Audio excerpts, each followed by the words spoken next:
save you in times of trouble, but just knowing that you have it, knowing that you have this safety margin available does a ton for you psychologically throughout retirement. It is a de-stressor, big time, and I highly recommend that you build a juicy one before you retire. Number 4, pay for big upcoming expenses up front. If you have a roof that needs fixing or a deck that needs replacing, or if you know that you have a vehicle purchase that you want to make for early in retirement, pay for those things in advance of retiring. Now, you don't literally need to actually pay for them before you retire, but make sure that you have the cash set aside for those expenses that you have coming up. Now, as with many things, there can be exceptions to the rule here as well.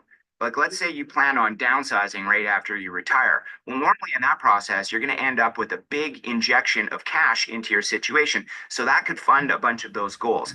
Or maybe you know that you have an inheritance coming. Be careful with that one.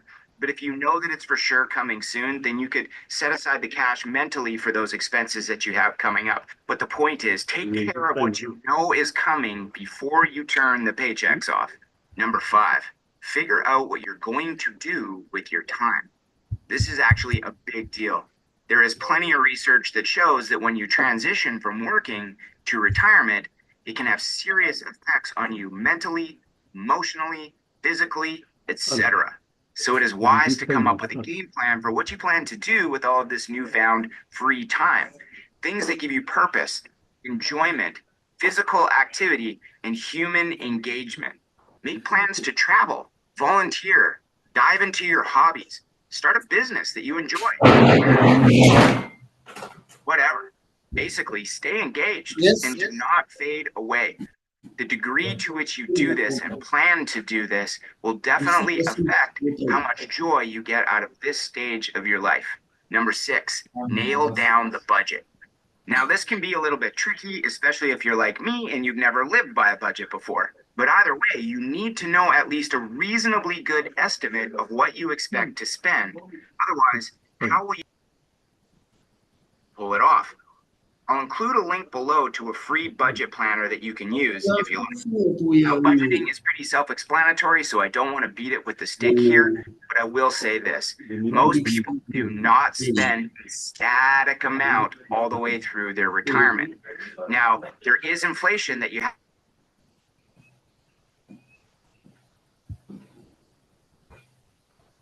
You have never given me soap.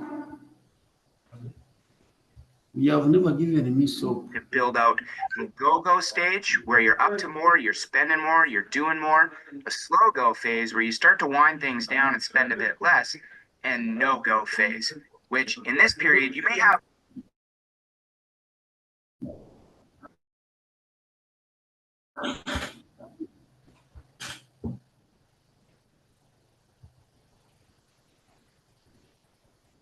dramatic difference in how much cash.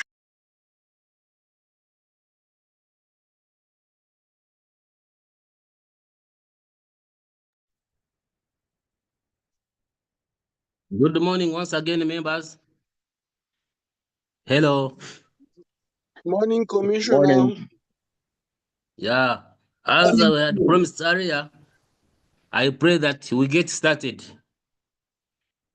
I hope you've made enough mobilization. Other members are joining us. But I wanted us to briefly go through our program for these 2 days pre-retirement training. Members, today, the 1st of April 2025, we are supposed to have started from 8:30 to 9. We are expected to have logged in. And I thank you, all of you members who have logged in. At the moment, 144 members have already logged in. Thank you very much. From 9 to 9:15, we shall have opening remarks from the Permanent Secretary, Minister of Public Service. Then 9:15 to 10 a.m., we are supposed to have a presentation on demystifying retirement. Then from 10 to 11:30 a.m., we shall also have a presentation on the exit policy of the public service and computation of retirement benefits. Then from 11:30 to midday, that's when we shall go into plenary. So in case somebody has a question to ask or a compliment, I request that you will jot it somewhere. After receiving the two presentation, that's when we shall bring them up. So we intend to finalize today's business by midday. Then tomorrow, 2nd April 2025, we also expected him to log in from 8:30 to 9. Then we shall have a presentation from 9 to 10:30, which is investment options for retirement planning. Then from 10:30 to 11:15, we shall have another presentation on estate administration in Uganda. Then from 11:15 to midday, that's when we shall have plenary. That's when we shall have plenary.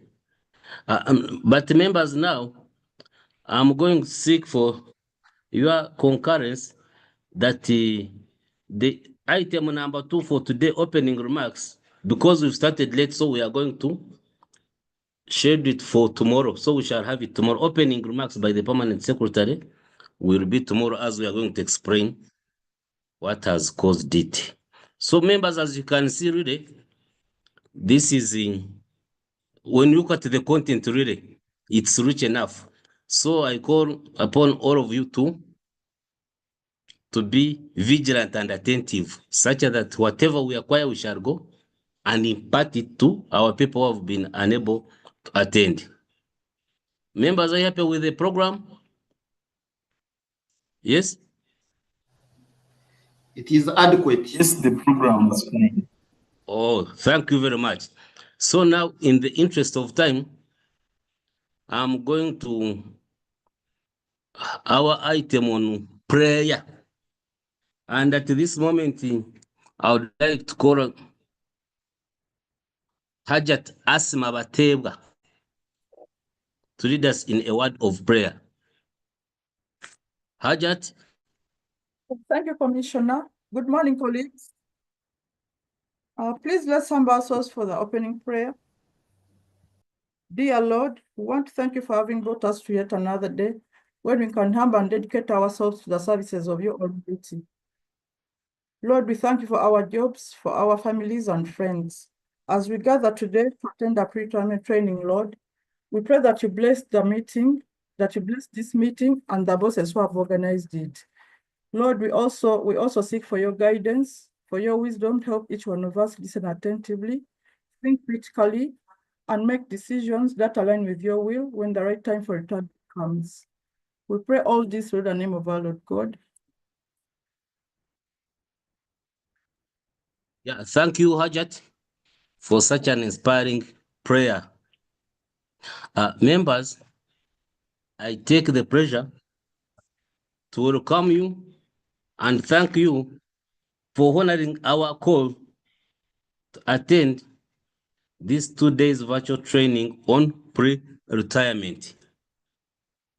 I'm very certain that the knowledge, skills, and attitude that you get from this training is going not only shape the lives of participants, but even those people who have been unable to attend, since we are going to train them. I thank you for coming. I take the present duty to convey to you apologies from the Permanent Secretary, Ministry of Public Service, who had planned to attend the training. But because of other factors, she has been unable to attend because she has been invited for another activity of equal importance. However, she has told me to tell you that tomorrow she will be with us, and that's when she will officially open our 2 days training. Members, I pray that you bear with us. I also bring in apologies from the Commissioner, Compensation, Mr. Bua Victor Leku. Though you are seeing him online, he's unable to contribute because he's actually on his way to attend a meeting of similar importance, but he has also pledged that tomorrow he will be with us. Though you see him online, he won't be able to make some comments. So, members, once again, I thank you. And in the interest of time, I'm going to request you that you allow me invite the first presenter on the topic of demystifying retirement. The officer who is going to facilitate has the capacity to demystify, as demystify means. So I pray that you accord him all the necessary attention. The presenter is by names of Albert Mwesugwa. Albert Mwesugwa is known to most of you. He is an assistant commissioner, human resource management in the compensation department. He's in charge of pension. So anything to do with pension, retirement, is the best person with adequate knowledge. Albert he has practiced human resource management for more than 20 years, and he was doing a hands-on practice because he has worked in local government, he has worked in different MDS, and now he's with the Ministry of Public Service. So members, I think you agree with me that Albert is one of the best officers who can take us through this topic of demystifying retirement. I therefore take the honor to invite you, Albert, to tell us how to demystify retirement. You're welcome, Albert. Thank you, moderator. Good morning, ladies and gentlemen. I welcome you to this presentation, Demystifying Retirement, an overview. This is going to present an overview of how retirement is and how you can as well plan for it. Our presentation today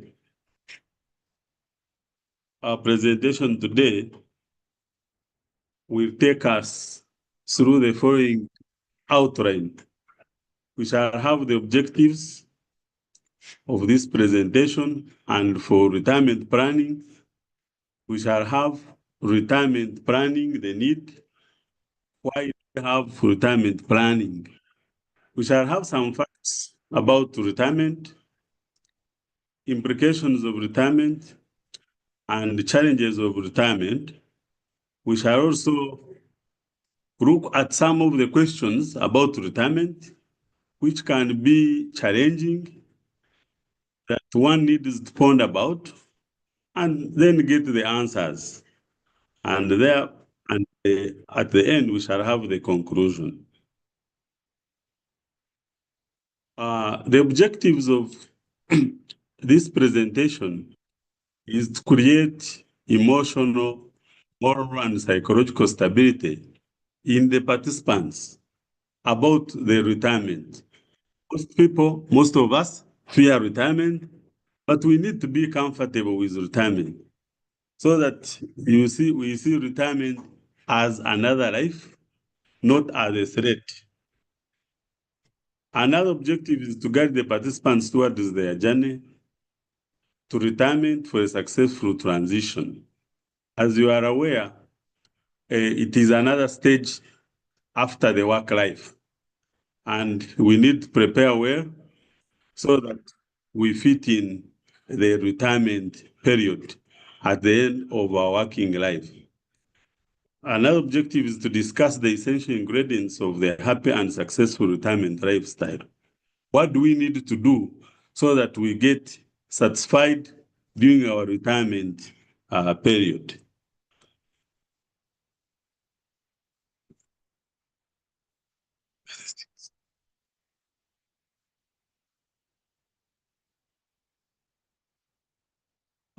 Retirement planning imperative.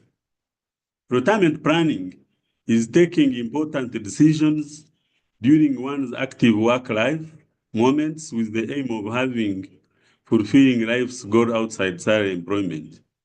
It involves determining retirement income, goals and decisions, and the actions necessary to achieve those goals. That's what it means by retirement planning. In other words, in simple terms, you can say retirement planning is planning for retirement, devising the different courses of action that can help you to survive after the work life. This retirement planning may include identifying sources of income, estimating and managing expenses, and implementing an investment plan to achieve the goals. This calls for financial, physical, social, and emotional planning. As we retire, we need to survive. And to survive, we need income that can maintain some level of stability. Planning for retirement, therefore, involves taking inventory of not only finances, but also the skills, health, the friend, family, your marital status, and interests and your dreams. Some of us, or some people who retire, don't even inform their family. Their family members are not aware that they are about to retire because of the fear of what is going to happen after the work life. It is therefore important that as you plan, you also inform your family members and they are aware to give you that support.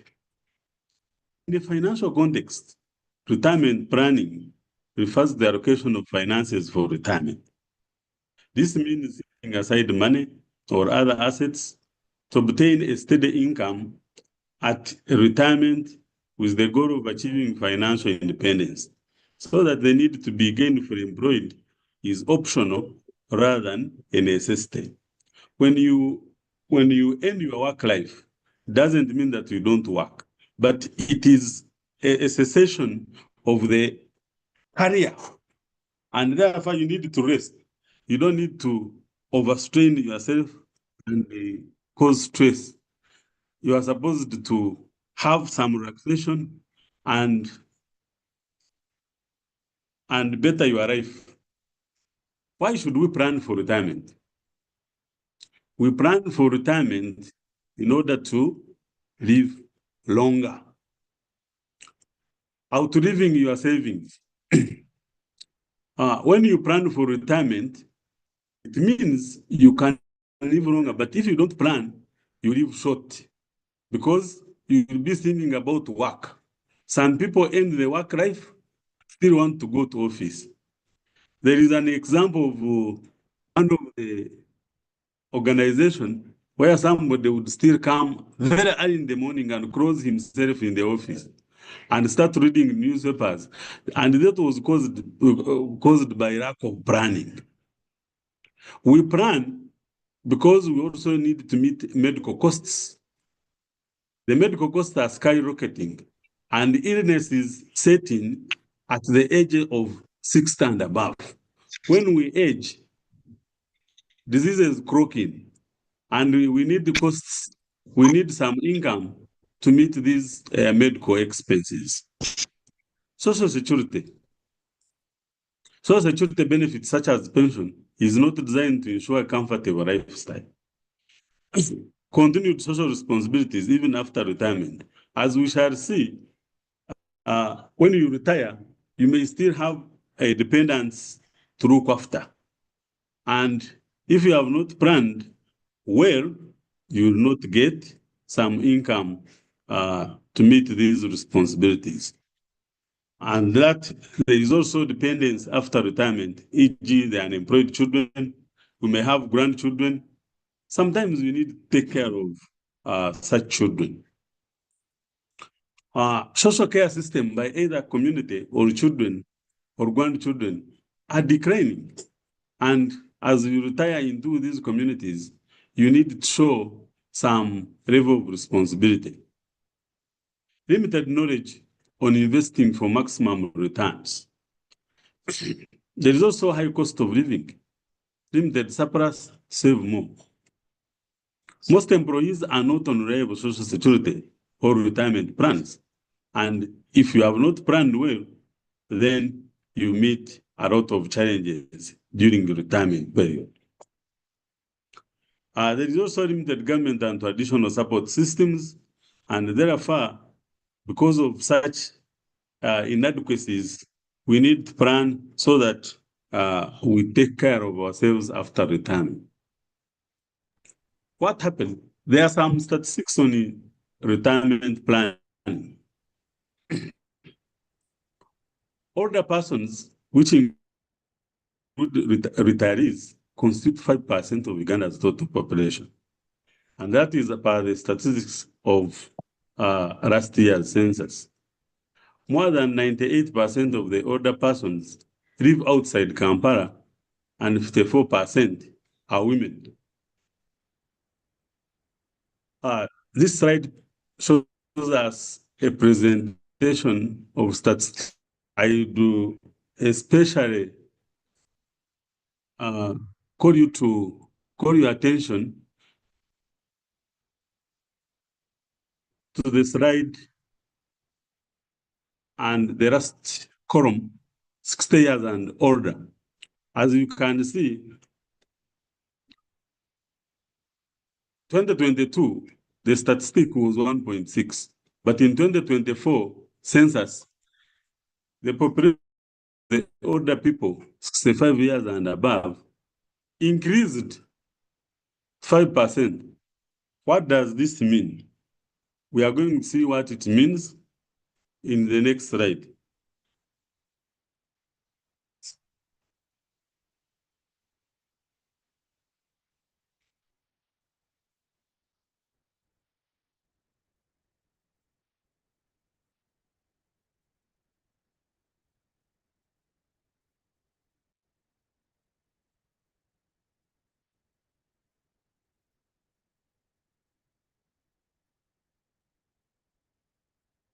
Sorry for the interruption.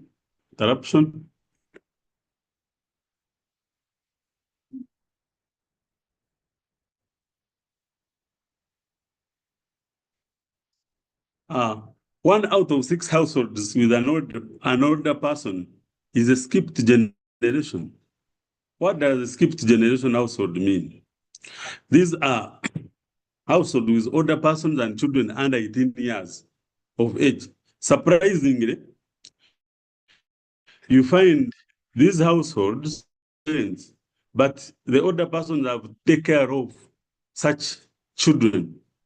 And that shows you that during your retirement, as you age, you are likely to be in such category. The older women are more likely to live in a skipped generation households. 1/5 of all women aged between 60 and 79 years are in this living arrangement. Moreover, 77% of children in skipped generation households, both living parents, going against the widespread belief that most are orphans. You see, there is a challenge. Some children living with the older people, but both parents are there. And we need to plan so that we take care of such children as dependents. African governments do not have enough money to provide for social security. Old age, affordable medical care, universal health insurance, housing, and food and unemployment benefits. You need about 70 to 80% of your final salary to have financial security in retirement. That means the planning starts now. However much little you have, please save so that you get better retirement life. Don't be afraid of retirement. Be a friend of retirement. It's a natural part of work-life experience. Prepare not for death, but for a new life. Retirement doesn't mean that people are going to die. We need to prepare adequately so that every day think about retirement and be a friend to retirement, because every person working has an end of work life. As you know, in public service, our retirement age is 60 years. So as the day clocks in and out, as you wake up every day morning going to work, you are reducing on the number of days you are working. As you celebrate your birthdays, don't only celebrate, but also plan for the period after 60 years. What are the implications of formal retirement? We are used to earning salary, end of month. I'm sure most of us today or this week must have earned some salary. But when you retire, salary is no longer there. How are you going to survive?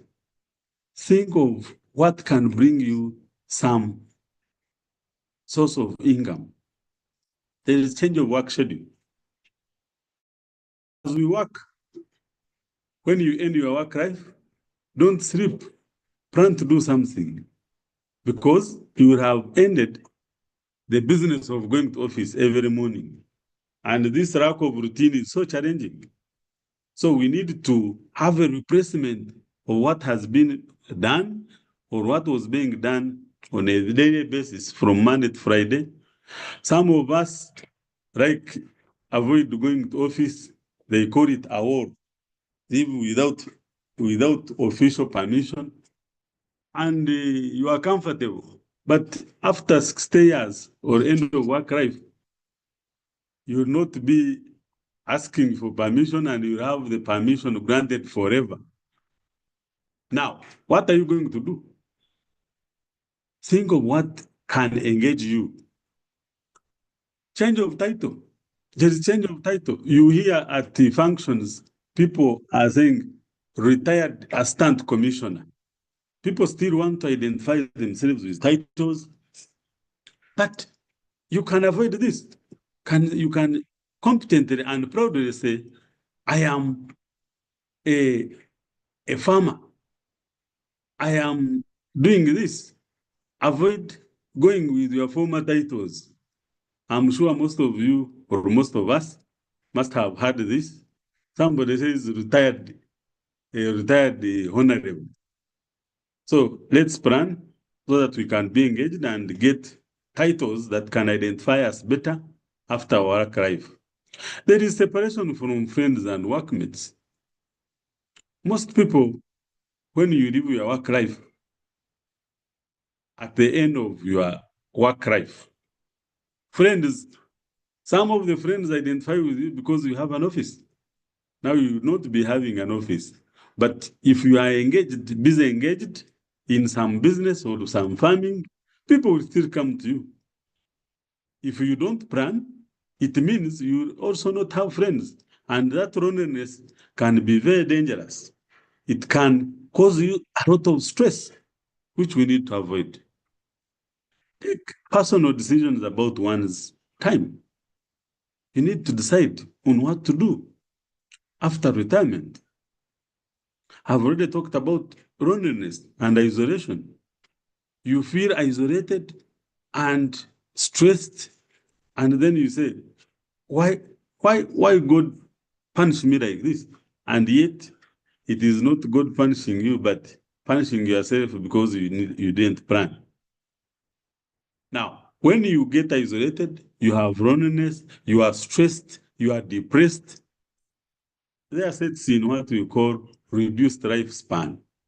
Definitely, some diseases will crop in and your lifespan would reduce.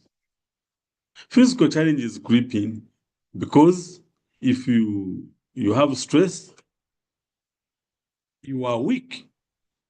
And if you are not also doing exercises, it exacerbates the problem. Strength strengthened or strained family relationship. You need to plan so that your family, because if you have been providing bread every day and now you don't have income to buy bread for the children, and for those who will not have children after the work life, for the spouse, then it can strain the family relationship because you are not providing. We must have had some of the stories where some presidents were removed from office and some wives went to court to divorce. These are some of the stories that we need to avoid if we plan for retirement. Failure to adjust to a new lifestyle resulting in trauma. All these are caused by lack of planning. What are the challenges of old age?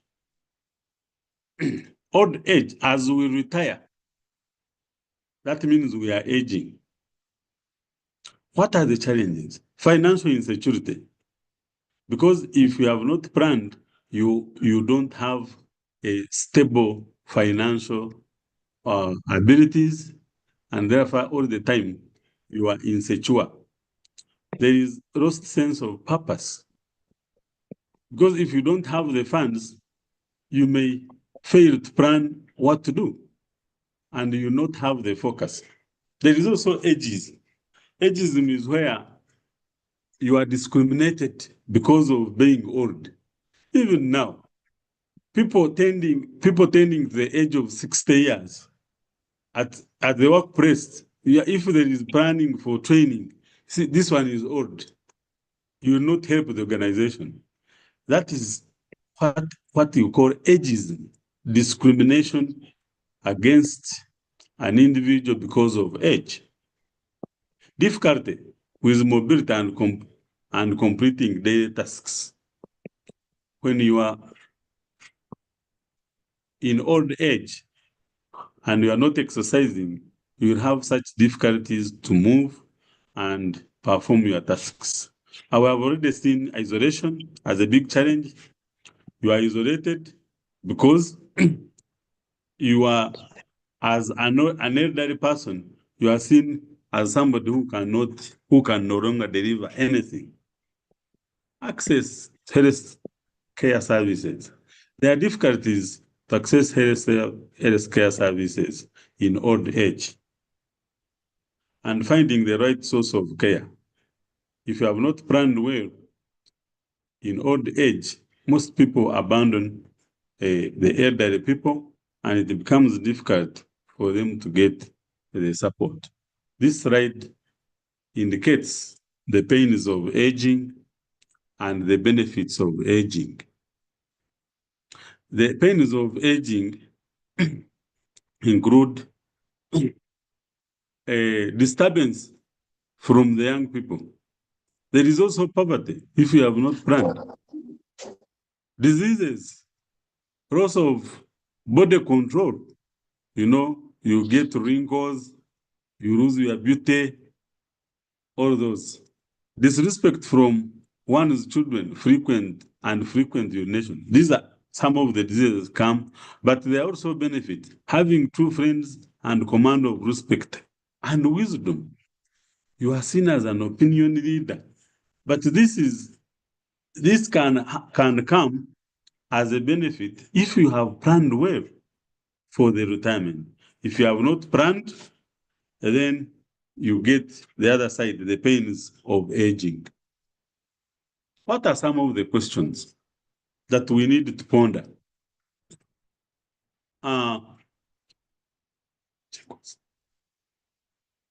What are the obstacles to my retirement journey? We need to ask ourselves, if I'm thinking and I know that at the end of work life, 60 years in public service, I'm going to retire. What obstacles? I need to plan. You are planning, but what are the obstacles? What must you do now and later to overcome retirement obstacles? Question number 3, what advantages or strengths do I have now that can be converted to my advantage? In order to address the issue of retirement, you are enjoined to reflect on the following questions. How do I get back to my community after over 30 years of absence? Some of us go to our communities on every Christmas. We need to frequently visit our communities because we must also have a decision whether it is in urban or rural. You need to plan that you continue to interact with the communities. How can I and my family sustain the current gains of the current and future generation? How do I get into personal investment, productive life at an advanced age? What new goals can I pursue on retirement at a prime age? How can I strengthen relationship with my family? When there are strained relations in retirement, then more problems come in. Let's answer the question. What is the truth? The truth is that the simple life formula, don't stress yourself. That is it. That is the simple life formula. Plan, not stress yourself for a better retirement. Retirement without a shock factor. Keep going to your country homes and communities to be enabled to keep life as usual. But if you don't interact with your communities, you will go there after the end of your work life, and people will say, hey, who is this? Where has he been? All the statements will shock you. And this shock factor can cause you more troubles in your retirement. Love yourself. Accept yourself for what and who you are. Don't ignore yourself. The better life in retirement starts with loving yourself, but don't be proud. Okay? Live in the present and plan. Yesterday is gone. Move on. Focus to do things you wanted to do. Follow your dreams and heart's desire. You need to save. Do a lot of saving. Some saving, however little it is, it may take you to your dreams.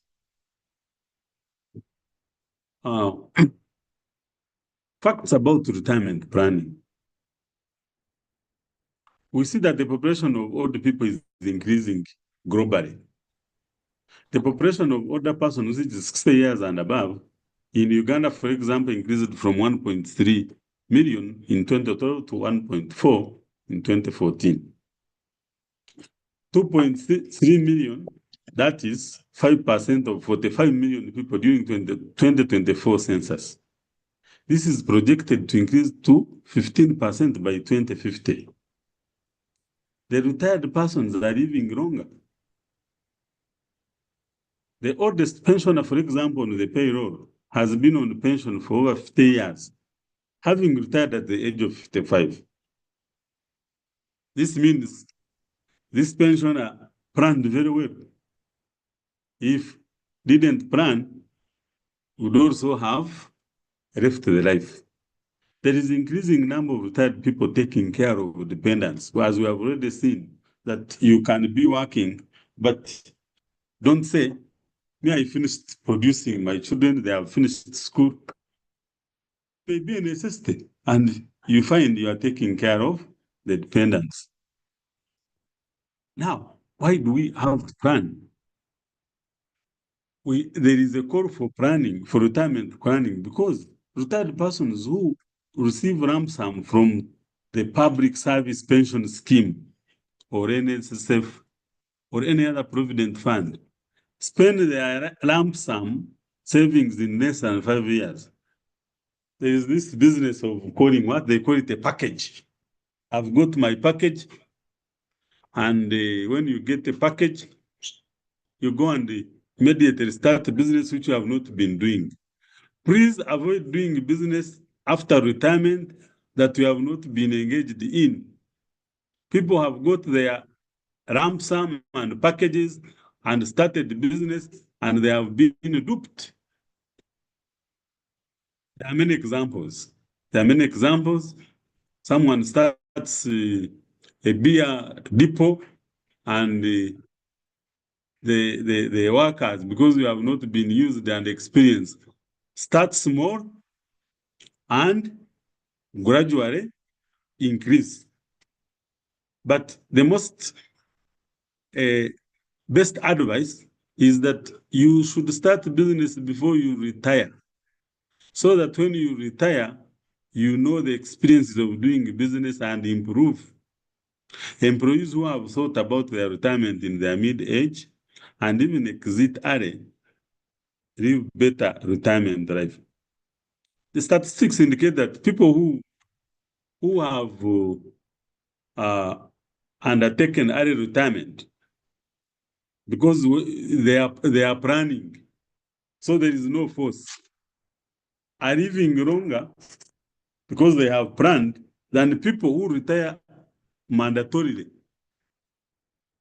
So that means people who retire mandatorily don't plan. I therefore urge that everybody should plan for retirement as you approach 60 years of age. Most retired public servants in Uganda start businesses using their retirement income, which unfortunately dies within 3 years. I've already explained this. The unfunded public service pension scheme is unsustainable by government. As you see, you may not only rely on the government pension scheme because of unsustainability. Higher cost of living, which we have already explained, old age ailments, which I have also already explained. There is generally limited knowledge on investing for maximum returns. Where the knowledge exists, it's not transferred to the next generation. Now, some retirees say they are not aware of where to invest, but that's why we undertake some of these trainings so that our presentations in these 2 days include investment options. These investment options will direct us on how we can invest our little savings. Inflation has been on the rise. Current inflation is at 3.9%.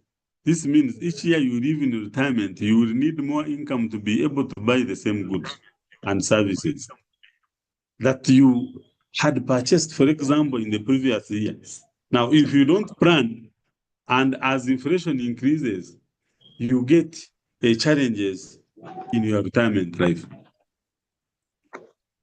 Poverty is particularly gendered, as we have already seen. The older women faring worse than older men over their lifetime due to cultural restrictions on their economic decision-making powers. There is a great thinker and a writer called Amartya Sen.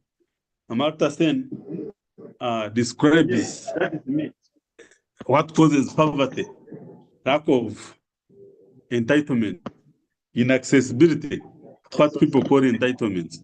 This can explain it more. You can, after the presentation, read about Amartya Sen on entitlement theory. Explains this better. The challenges they face are multiplied as the majority of older women are widows or single. That is very clear. The old age poverty is exacerbated since an older person's life course has been characterized by shocks, a gradual depletion of wealth, reliance on subsistence agriculture, and other sources of regular low incomes, and the absence of treatment of illness and disability related to aging.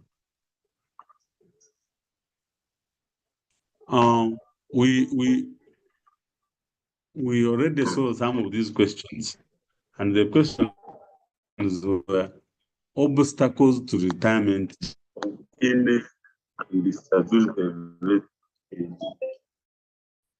These are some of the obstacles.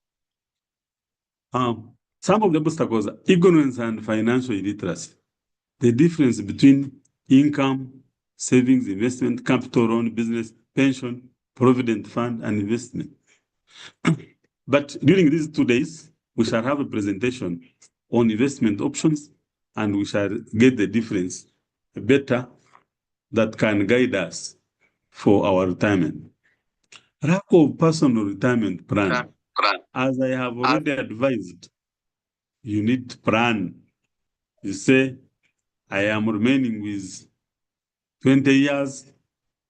You actually plan a retirement where the day you join service.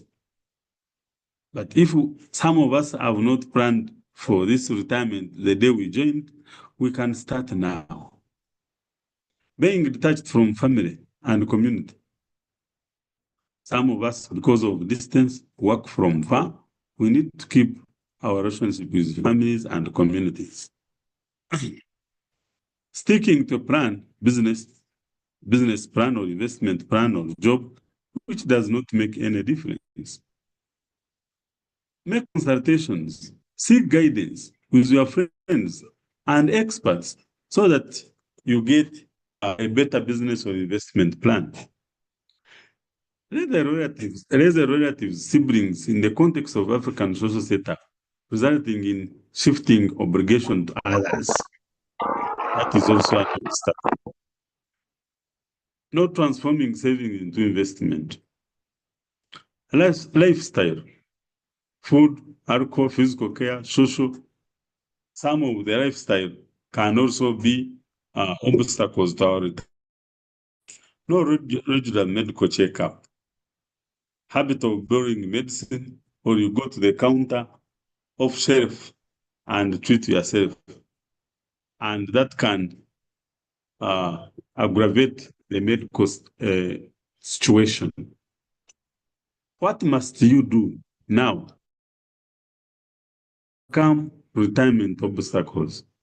1, identify and analyze cost drivers. Once you have done this, then you are planning better for your retirement. What can drive you well? What can meet your costs in the future? Hold regular meetings with family, siblings, and relatives. Have a talk. When you get to communities, church functions. Some of us, when we are in our villages, we drive our cars and put grasses up. We don't even want to wave to the communities. And we forget that in the future, we are coming back after the end of our work life. Lifestyle change. Change on expenditure. Alcohol. Some of the expenditures that can be reduced, they may not be inevitable, but you can reduce. Evaluate relationship with family, peers, and associates or workmates. Some of the associates are not good. For us, they are happy when you are buying for them alcohol or booze, and when you don't have money, they may not buy for you. So evaluate the relationship, the people you go. There is old adage that tell me your friend and tell me I tell you who you are. Identify suitable investment opportunities and trying to invest your money early enough so that as retirement approaches, you are stable in the enterprise. I have already explained this. Don't start business plans. I will use my package to do this. Instead, say, I will use my package to improve what I have started on. Some people think of building the houses after 60 years. Please, plan early, avoid that situation. Routine checkups, have routine checkups so that you live better in old age. What advantages, strengths do I have that can be converted to my favor? Now, you have the contacts, you have offices, you have the networks. When you say you are a commissioner, you are a principal officer, you say, oh, I work with Minister of water, I'm an engineer. You have these contacts, and if you have some business, you can use the contacts to help you as your clients. We have started the job, get a saving and invest. Some savings can be invested, part of the savings from our salaries. Community challenges which provide business or investment opportunity. Exploit them. Use these opportunities. Stable and supportive family. Some of us have stable and supportive family, and it is this supportive family that can help us. When you don't have a stable family, definitely the developments cannot improve. So number one, make sure you have a stable and supportive spouse.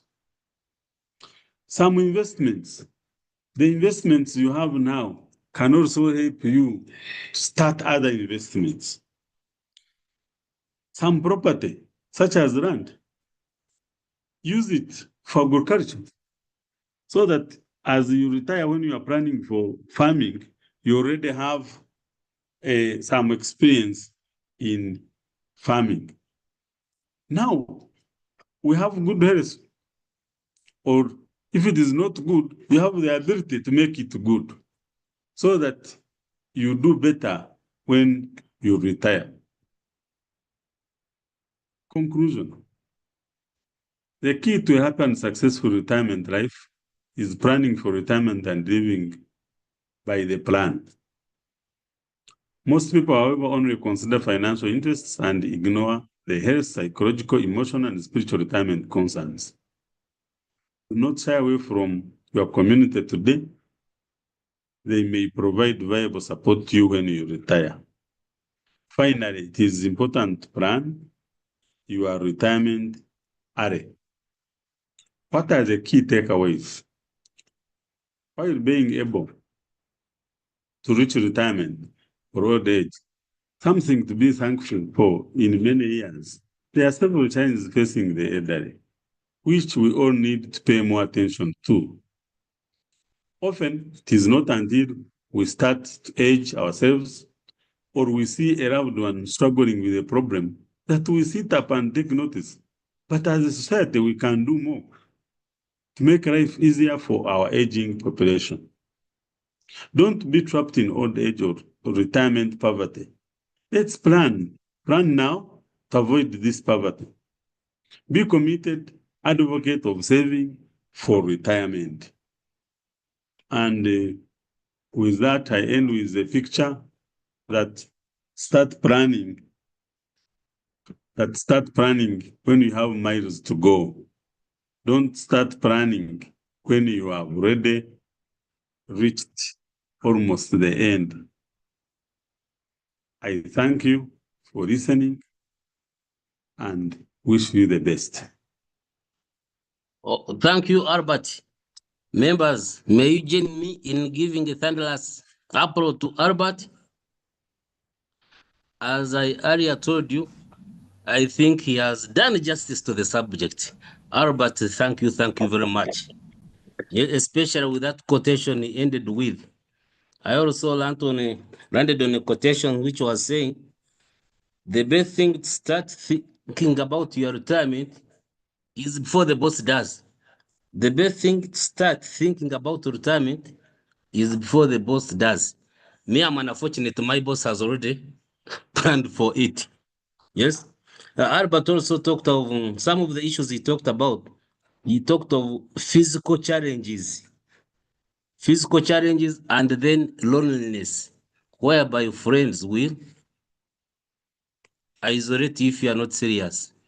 Members, let's think about how do we overcome this one. Now let's look at the people we are joining as we approach retirement. You join clubs and associations that will be of help to you.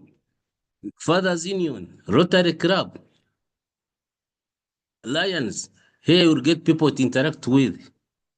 This one of said of your health, physical exercises.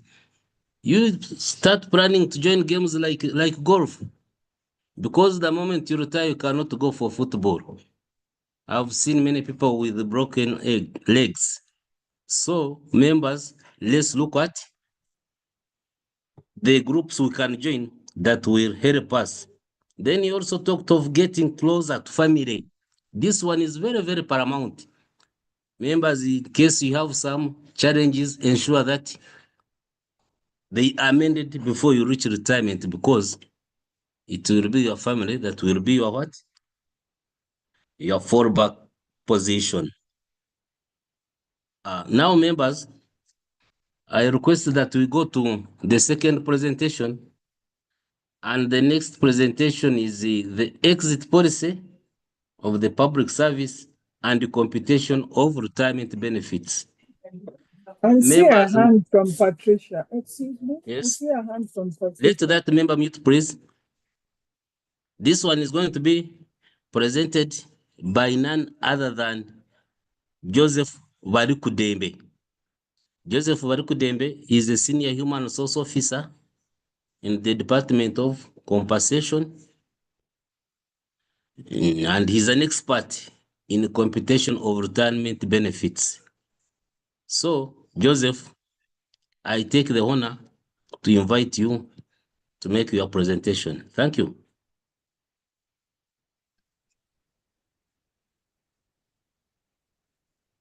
Chair, there are hands. Yes. Members, we are, as I said earlier, let us reserve our comments. We are going to raise them after the two presentations. Is that clear? Chair, we are just requesting that that annoying bell sound is muted, please. Oh. Host, Alan, please handle that concern. There is an annoying bell sound. Thank you. Noted, moderator. Yes. Joseph? Thank you so much, Commissioner, for moderating this session. And I also take this opportunity to thank the Assistant Commissioner in charge of pension for the good presentation that he has delivered this morning. And also to thank the members for taking time to attend this Zoom training session, where we are going to share knowledge, experiences, and policy about the various topics that have been identified. My name is Joseph Varikudembe, as already mentioned by the moderator, and I work as a senior human resource officer in the Department of Compensation. And today I'll be sharing on the exit policy and then management of terminal benefits in the Uganda Public Service.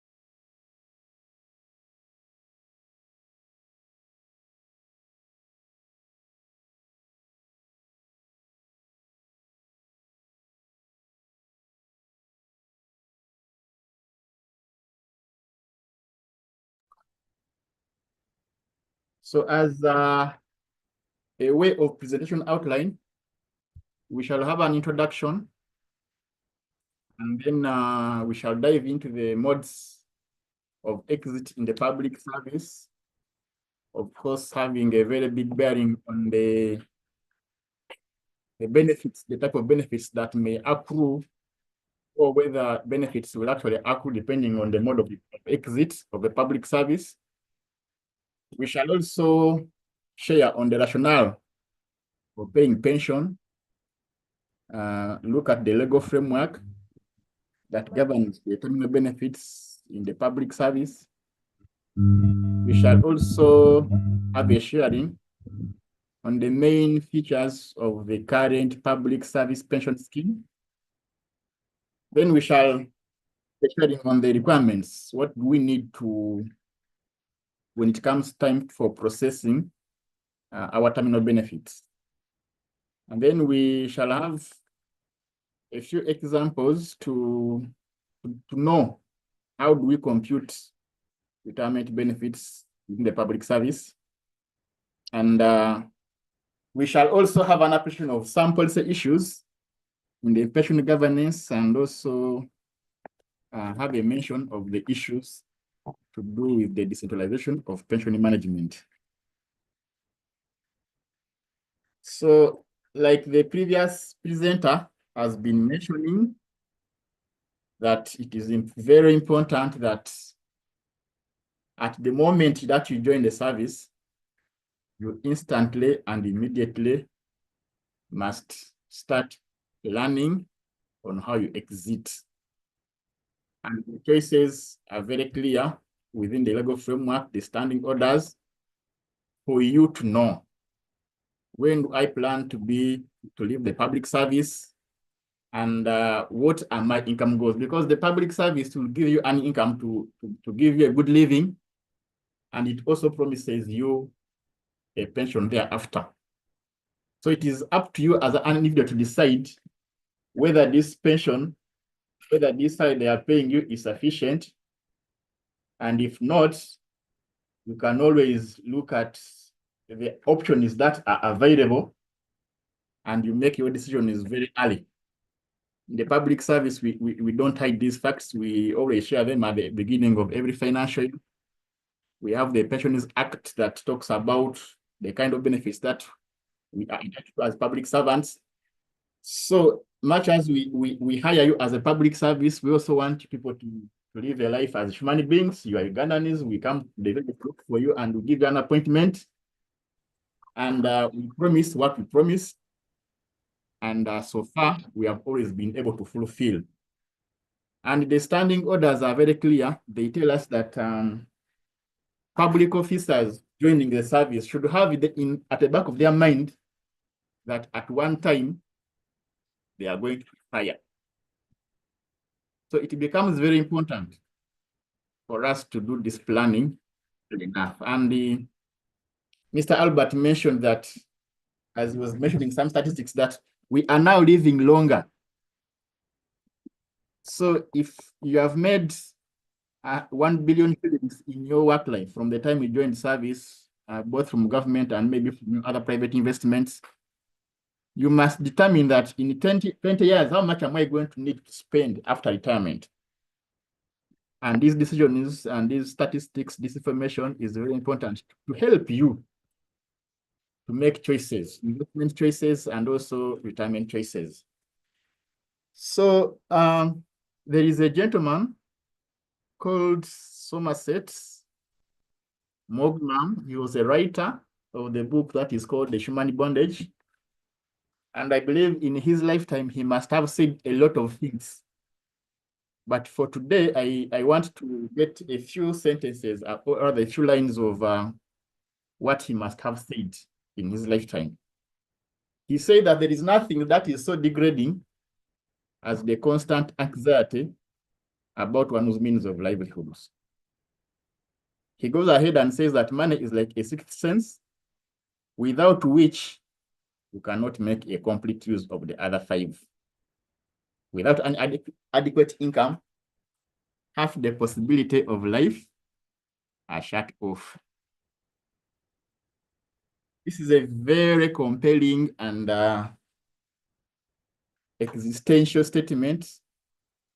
We have seen, or rather we have experienced ourselves, those moments when we literally don't have any means and we have no hope of any other earning. We have realized how hard it is. That's where you find people walking on the streets and there is a car hooting, but somebody cannot hear.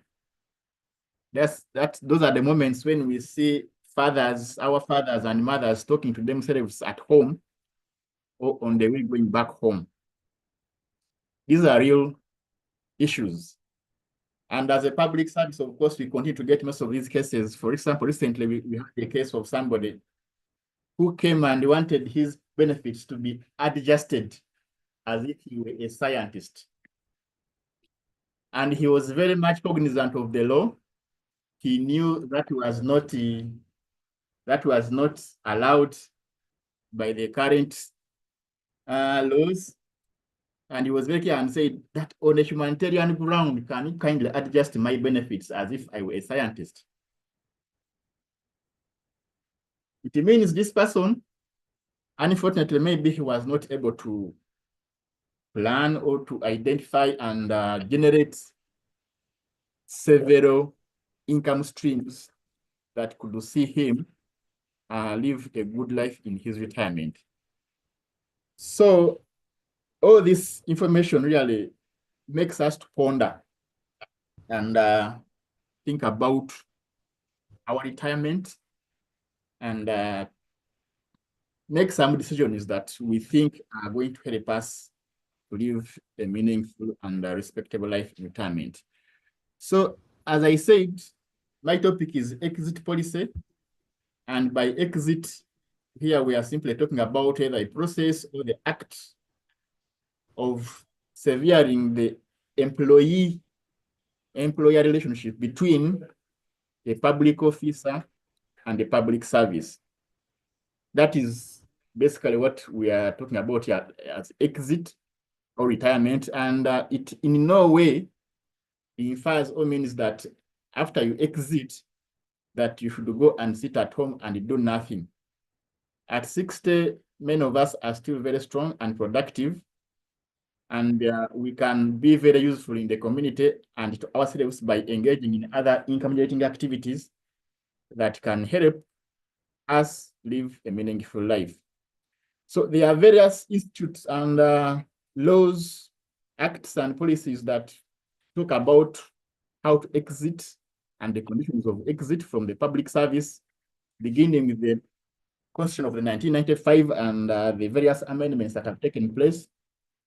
And of course, the overriding law that governs employee-employer relationship in the country, that's the Employment Act. We have the Public Service Act. We have the UPDF Act, Police Act, and various other laws, the Judiciary Act and the Public Service Standing Orders and the circulars that we keep issuing from time to time. All these speak to the exit of employment of employees from the public service and the different terms that pertain to the various modes of exit. Now, like I said, we don't serve in public service in perpetuity. Time will come and we exit. Members, allow me to correct some issues in my presentation. Just briefly, I can see a lot of interruptions. Yeah, thank you. So I was saying that there are various modes of exit from the public service, and some of us who are here, we shall also at one time exit and leave the stage for other people to come and take over. But the most common that you all know is that mandatory retirement. This one happens at different ages for different professions. In the UPDF Act, it clearly segments various ages for the different officers at which they are regarded as having retired mandatorily if they go at that particular age. And the first segment is when somebody clocks 39 years of age, and it goes on to 65. And this is because in their line of work, if you are, for example, a corporal in the UPDF and you are clocking 40, you cannot really do the work of defending the nation in the way you are expected to do.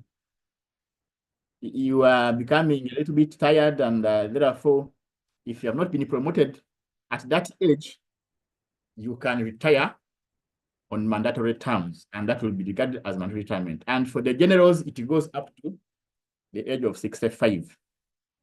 For the people in the traditional public service and local government and police service, the retirement age was revised from 55, that was in 1994, and now to 60.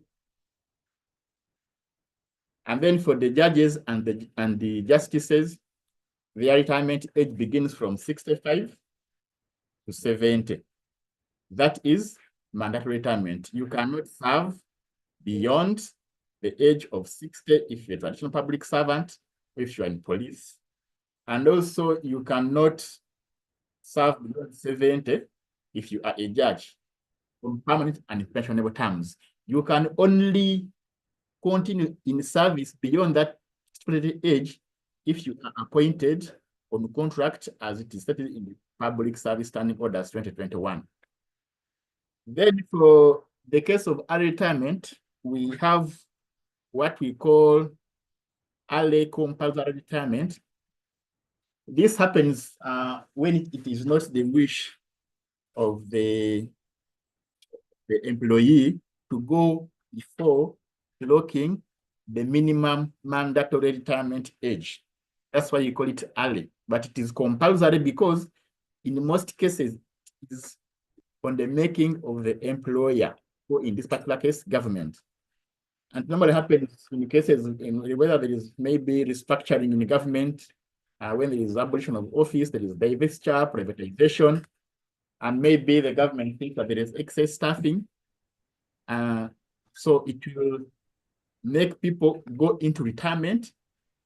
And this is what we call early compulsory retirement.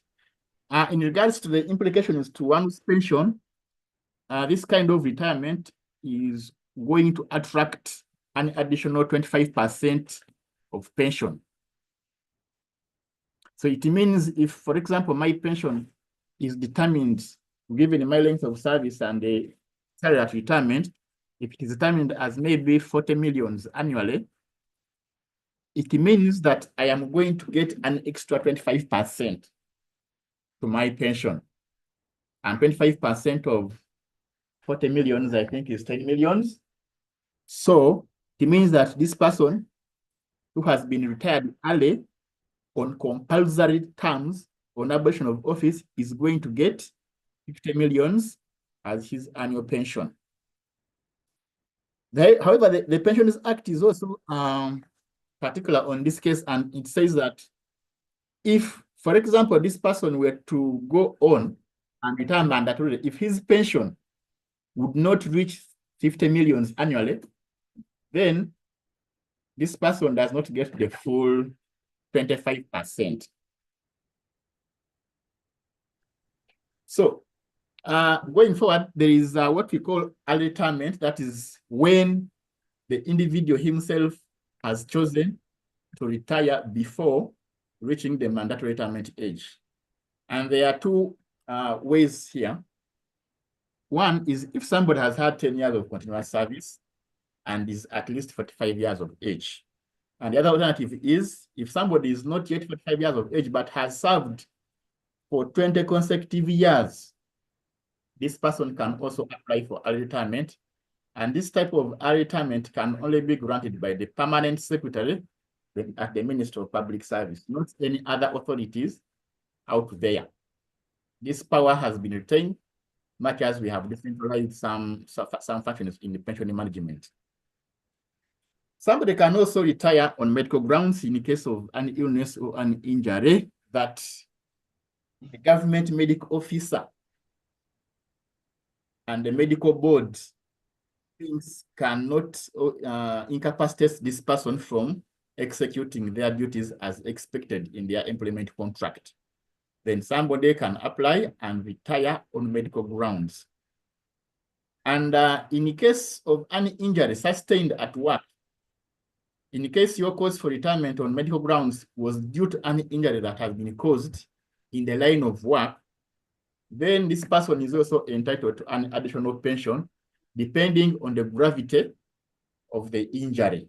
And it can be either 5 out of 60, 10 out of 60 as additional pension, depending on the gravity.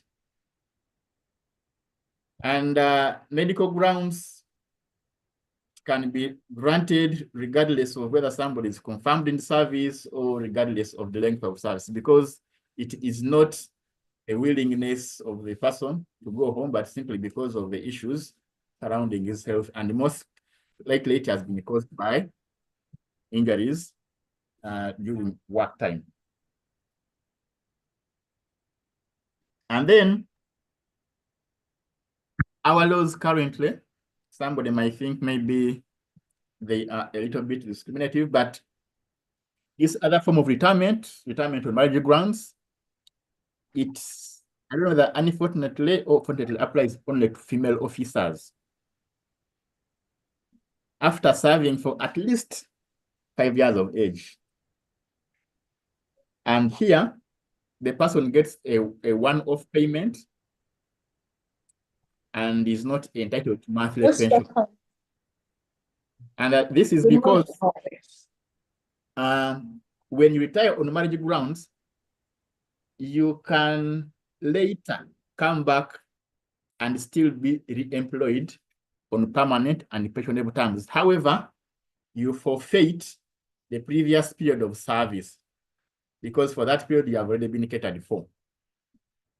So this is another mode of exit in the public service, and we have seen its implications on somebody's retirement benefits. And then the other may be unfortunate, but really unavoidable and a certain way of exit could be death. Somebody could die in the office. Here, one, somebody will pay what we call a death gratuity. And in case this person has been in the service for 10 years, at least 10 years, then there will also be what we call survivor benefits that are going to be paid to the legal surviving dependents of the officer has passed on. We all remember, maybe some of us don't, but the survivor benefits were explicitly introduced in the policies in Uganda after 18th March in 1994. There are some pension reforms that happened during that time. And one of the issues that was introduced was survivor benefits, and also the change of the retirement age from 55 to 60. And there was also another change of the pension fraction from 1 out of 600 to 1 out of 500, which was essentially giving more pension to the public officers, or increasing the rate at which their pension accrues. And just to note, survivors' benefits are paid for 15 years from the time of death, or yes, from the time of death. And after that, the survivors have no more claim to any benefits. We have kept on receiving cases whereby the children come and they tell you, my dad died in 2000, but my pension was stopped 6 years ago. I am still, and therefore I'm applying for some to be reinstated. Please take note that upon death, the benefits can only be paid for a period of 15 years, beyond which they must be stopped. And in case the person died after retirement, then we shall still pay this person for the remaining period to make 15 years. And beyond that, there are no more benefits to be paid. The other mode of exit that we can talk about is end of contract retirement. We are aware that in public service, there are some cases whereby public officers or people can be given appointment contracts on appointment. These normally come with a specified rate of gratuity, and it is normally specified within the contract. It ranges from 25 to 40%. Anybody issuing or any entity issuing that a higher percentage of contract gratuity beyond this, I think you need to notify us and we come and we have a chat. Then there is another form of retirement, that is retirement due transfer from this traditional or mainstream public service to the other public service. We are aware that the Minister of Public Service can declare any entity, any government agency as the other public service which is not part of the mainstream public service. And in case a public officer is employed by that public service, that other public service, the permanent secretary can grant him transfer of service to that public service. And when that happens, the accumulated benefits that have accrued to this person's previous service are going to be preserved. And they are only payable to this person in case hires from the other public service on pensionable grounds.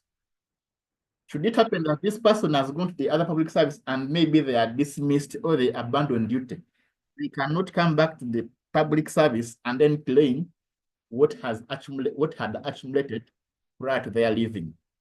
So members, take note, the public service is one. It's not very good to think that once you are out of the traditional, then you can go the other side and then behave the way you wish, and then come back and claim the benefits that would have accrued. That does not happen. So we also have retirement in public interest. This is normally in the case of some culpable behavior that may not warrant dismissal of a public officer, but again, in the public eye, this person is no longer fit to represent the image of the public service. This person will be submitted to the Service Commission and appointing authority, and then this person will be granted retirement in public interest. And this kind of retirement kindly attracts retirement benefits in full. And then we have leave without pay. This one is in the case, there are various, now the new standing orders provide for various circumstances under which leave without pay can be granted. One, in the case, for example, there is a very important government project that is employing people, but on contract. You can still be granted leave without pay by the Ministry of Public Service. And this is solely done to protect your pensionable service. Remember, the period you spend on leave without pay is pension qualifying, but does not constitute part of the length of service when you are calculating your benefits. So it is simply done to protect or to ensure continuity of service. And interestingly, maybe some of us are not yet aware, there is leave without pay, for example, on domestic grounds. If for any reason you feel that you are having challenges raising children at home, the public service has provided for you an option of this mode of exit, leave without pay. You can be granted up a period of 2 years to go and concentrate on the fact of raising your children. And then after that period, you can come back. And in case the position is still vacant, or in case of any other position elsewhere in the public service that you qualify for, you can be appointed on that position. So members, let us not struggle with the child raising. The public service has provided us with this option. It's an option we can consider. And this is all done to us as public service to give us a profitable service and really a good life. So the other mode of exit is in case somebody resigns. Here, definitely it carries no benefits. If you abandon duty, you don't qualify for any benefits. And also, if you are dismissed, there are no benefits that you can claim from your employer.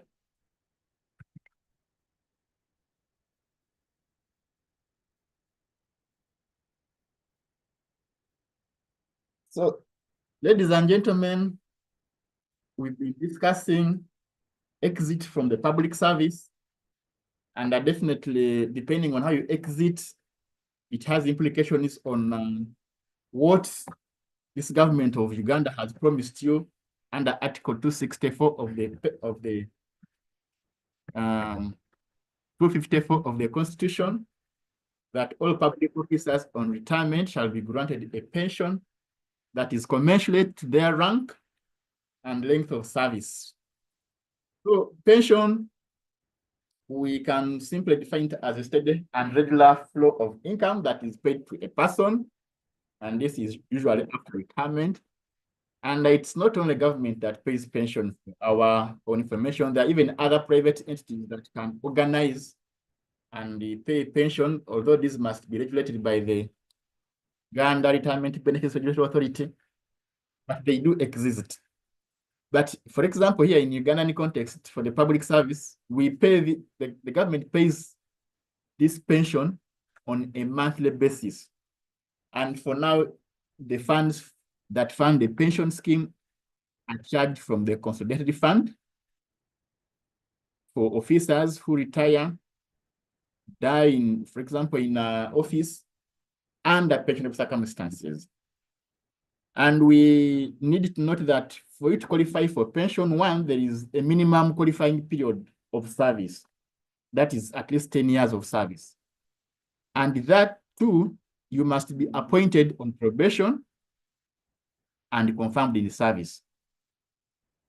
Although later, maybe we can look at, for example, in case somebody dies without being confirmed, the Public Service Commission regulations provide for posthumous confirmation, although there must really be a very good case for you to convince them as to why this person could not be confirmed while they were still alive. Members, what do we pay pension? We know it is a legal obligation. Under the Constitution, the Pensions Act, government is mandated to pay pension. But this is because, one, we need to mitigate old age poverty. The first quote we saw is a very good warning to us that if you don't provide for any income to the retiring public officers in old age, then you are risking an abundance of old age poverty. So we pay pension in order to mitigate old age poverty. And then also Ugandans, we do not, and maybe the world over, not many people have the discipline to save for their retirement. And that's why government insists that some pension must be paid to retiring public officers. And also there are other arrangements even for the private sector to maybe compel them to save for their retirement and be able to have an income where in case they can no longer expedite their energies to earn. And two and three, it is also a very good human resource practice. You know, as the human resource department, your role is to attract, maintain a vibrant workforce, and have productivity. People who are assured of their retirement are more settled than those who are always not sure, they are looking around. So as a way of ensuring that we have a settled human resource mass, government choose to pay pension. And of course, there are so many health issues in the old age, like the commissioner was mentioning. So this pension is part of what can support a person to handle most of these old age expenditure items. Here is simply the legislative framework that governs and talk about pension. I have already mentioned Article 54 of the Constitution of the Republic of Uganda. Even the International Labour Organization, they recognize the importance of pension. Generally, worldwide, pension is recognized as something that is very important. And these other various acts also talk about pension, who is supposed to be paid a pension and who qualifies for pension, and the various circulars that we keep on issuing to guide on the management and the payment of pension. And then we need to take note that pension is really protected. It's protected, and it is a lifetime pension. The Pensions Act is very clear on that. It is paid for a lifetime. until somebody dies. And for those who die 15 years, before 15 years into retirement, even the survivor benefits are to be paid to the surviving dependents after the period when the person would have made 15 years into retirement. And then also pension is exempt from income tax. Is exempt from income tax, and it is not subject to attachment for bankruptcy. The only entity that has a right to attach your pension, government. And that is also in case there are any outstanding debts, in case maybe you cause damage to government property, government has a right to recover its costs from your pension. Nobody else has a right to claim your pension, especially when they are hinging on government support. No. You are free as an individual to use your pension the way you like, but if it comes to matters of law, no one can touch your pension. But of course, this is not a permission for you to go and borrow excessively, and you cannot manage, and then you say, please don't touch my pension. It's not a permission for you to go and do that. And then the Pensions Act, further in protecting the rights of pension, provides for the periodic adjustments pension. This is to take into consideration the various changes in the value of money that happen year in, year out. So we have what we call price indexation of pension. In the case the value of money changes by 5%, even the pensions of the retired officers should change by that very amount to protect your basket of goods that you could buy at the time of retirement with your pension money. Further to this, you note that I mentioned earlier that in 1994, the pension fraction was increased from 1 out of 600 to 1 out of 500 to give pensioners a better retirement package. So, and still to that, you will note that in most countries, when they are paying pension, some depend on the average salary that an individual has earned across his time of service. But for the government of Uganda, we have been very generous to ourselves. We only consider the last pensionable emoluments, and that's the side that you earned on your day of retirement. And that one gives us Uganda as one of the countries with the highest replacement income rate across the world.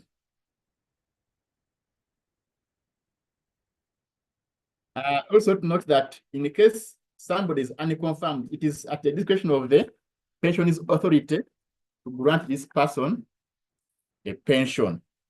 But I also say that these people can also receive posthumous confirmations with the good submission to the appointing authority and with very clear reasons that why this person could not be confirmed when he was still alive. And then we have what we call ex gratia, which is at the discretion of the excellency. It's not really formula-based, and it's not a pension. It cannot be received in perpetuity or till death. It is only a once-off payment. And for people who retire on abolition of office, we also have what we call a severance package. And it is there in regulations 25 and 28 of the Pensions Act. And it specifies clearly who is paid what and how much is paid to this person. So briefly, that is it about the pension and the modes of exit. Now we take time to consider a few requirements that an individual needs to possess as they apply for pension. There are a number of them. Right now, pension management has been decentralized, although we still have people writing to public service requesting for the PS to grant them retirement. this is no longer a requirement, although we keep responding. And now we have introduced the human capital management system where somebody applies online. And so quite a number of things are changing, but all in all, you need all your employment documents from the first appointment to the last promotional letter, if any. Then the last pay slip to confirm that at least this person has been paid by the government. And then pension form 7, this is simply called bank details. This one is no longer a requirement for people who don't intend to change their bank accounts at retirement. But for estate cases, NS7 is a requirement. And even for those who have good reason and can convince the employer, the responsible officer, that they actually need to change their bank statements, rather their bank accounts. These forms can be obtained online or in the Human Resource Office, and they are part of the public service forms. They are open source, essentially, if I can say. So they can be accessed by anybody, but preferably you go to the Human Resource Office and then you access these forms, and they are free of charge. They shouldn't charge you any coin for accessing them. And then we have other forms like the Public Service Form 18 for mandatory retirement. And for those on contract, as we mentioned earlier, for them, they fill Form 19. And in the case of death, the dependents will fill Form 20. And then for teachers, for other professions, there are other requirements, the certificates, and then for police, attestation form, papers, which is essentially the first appointment in most cases, as we've seen. And then death certificates in the case of death, letters of administration, and then an estate's account, and the bank statement needs to be attached to show that indeed there is this account that exists. Ladies and gentlemen, thanks so much for listening to me for that first phase of the presentation. And next, we are going to look briefly at how do we compute pension? How do we compute pension for officers who are retiring?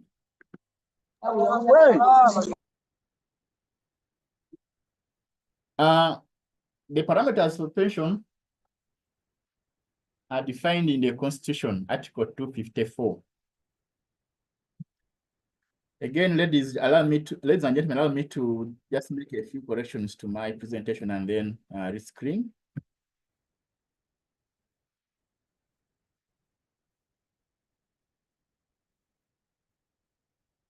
Yeah, so the parameters for pension, they are defined in the Constitution, the Pensioners Act, and elaborated upon in the Public Service Standing Orders. And simply, we need the last pensionable emoluments, that is the annual basic salary at retirement in the month that you clocked 60. And then we consider the length of service, and this is determined in months, and the pension fraction. And then the other parameter that you need to look at are the circumstances of retirement. I mentioned earlier that, for example, retirement on abolition of office attracts an additional 25% of pension, since the retirement would not have been caused by an officer's free will.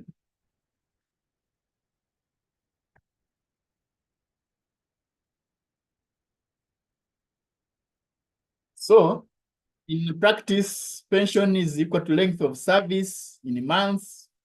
You multiply that by the annual salary at retirement, and then you divide by 500, or rather you multiply it by 1/500. And the figure you get here gives you annual pension, simply because you used annual salary at retirement. And maybe just clarify that pension is always meant to be a fraction of your salary at retirement. And this salary is given by the length, determined by the length of service. So it it should not be equal to or above your pension, your last salary at retirement, although with the judgment of Judge Karokora, it is possible currently. Ideally, it's supposed to be a fraction of your last salary at retirement. Then the Pensioners Act is very explicit, and it is also clarified on the public service standing orders that a public officer can actually opt to take a lump sum of part of his pension and commute it for 15 years. Now, that option, once it is taken, it will derive us to something that we call gratuity. And the gratuity, in simple terms, is simply a part of your pension that is paid to you upfront for a determined period of time, which is specified in the Pension Act, and that is 15 years. And that proportion is a third. So, for example, if we determine that your pension, your annual pension under item number 1, if we determine that your annual pension is 30 millions, and then you choose to be paid part of that pension upfront as a lump sum, we are going to take a third. You can see under this number 2, we are going to take a third of that figure of 30 millions and we multiply it by 15.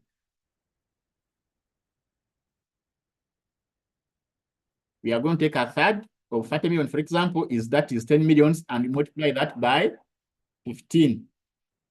And that's going to give us how much? It's going to give us a figure. So that is gratuity. It is not some other figure that comes from somewhere else. It is derived from our already computed pension that is denoted by this formula as provided in the Constitution and also in the Pensions Act.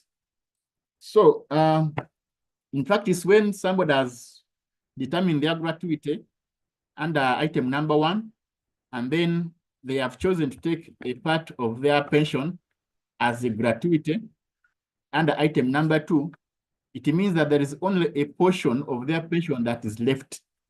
And that portion, if it was a whole number, we have taken away a third. What is left is the 2/3. And how do we derive that 2/3? It is simple mathematics. You say 2/3 of that annual pension, which is 2/3 of 20 millions, it is 2/3 of 30 millions, it is 20 millions. And to get the monthly amount that you're supposed to earn, you simply multiply by 1/12 or simply divide by 12, and then you are going to derive what we have come to term as the reduced monthly pension. Reduced because we have taken away a portion of it and paid it to you upfront as gratuity. This slide is mentioning what I have already mentioned earlier, that the abolition of office attracts an additional 25% of pension. And still talking about abolition of office, somebody has to be repatriated back to his home area. And these are formulas that have been used before, although from time to time the government and the public service can determine the mode of the amount to be paid out to the people who have been retired on abolition of office. But in addition to that, these people are entitled to 6 months pay in lieu of notice, and also payment of approved annual leave. That is approved annual leave that has been carried forward. If there was permission that you please carry this leave forward, you can be paid for that.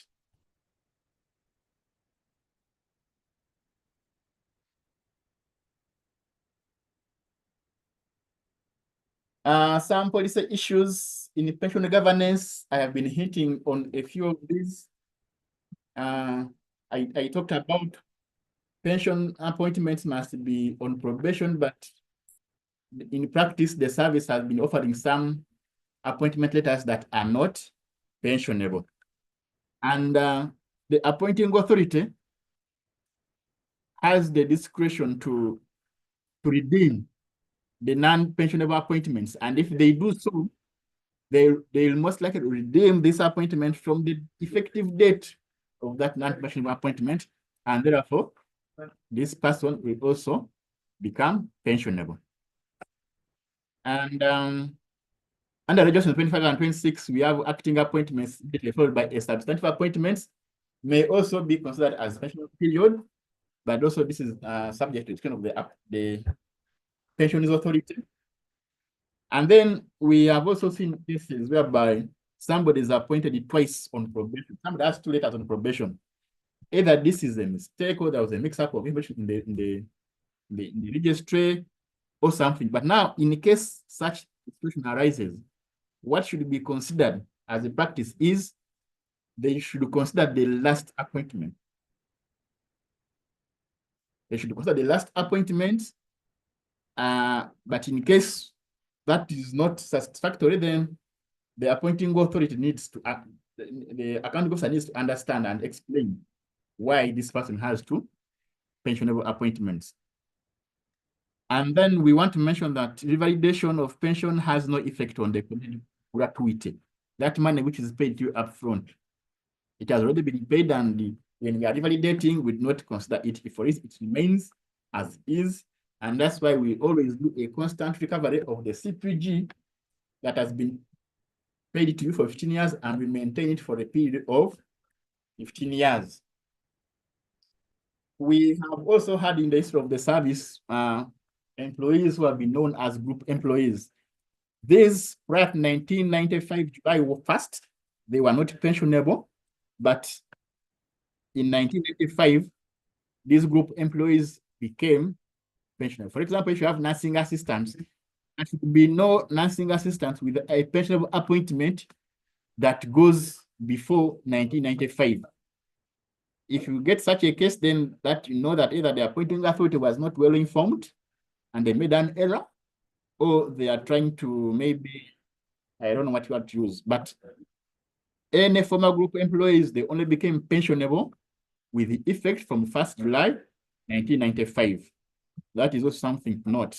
I've seen some cases of vote submitting reports of nursing assistants, and they have an appointment of 1980 on probation as nursing assistant. That does not happen. And then also, our laws do not allow for employment of minors. So any service under age is not pensionable. In fact, it is you need to interact with the law enforcement if you are employing people under age. Then service beyond retirement age as well, we don't consider that as pensionable. In case somebody served, that one is not to be considered pensionable. However, somebody can be employed on contract.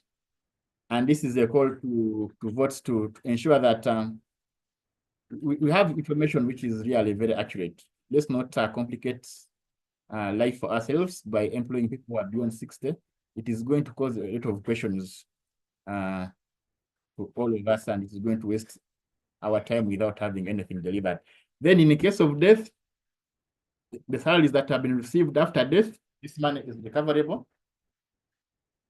And since it is government that has paid, and I said it's only government that has the permission and the leeway to deduct, to recover from the pension, this money can be recovered from the pension of the employee.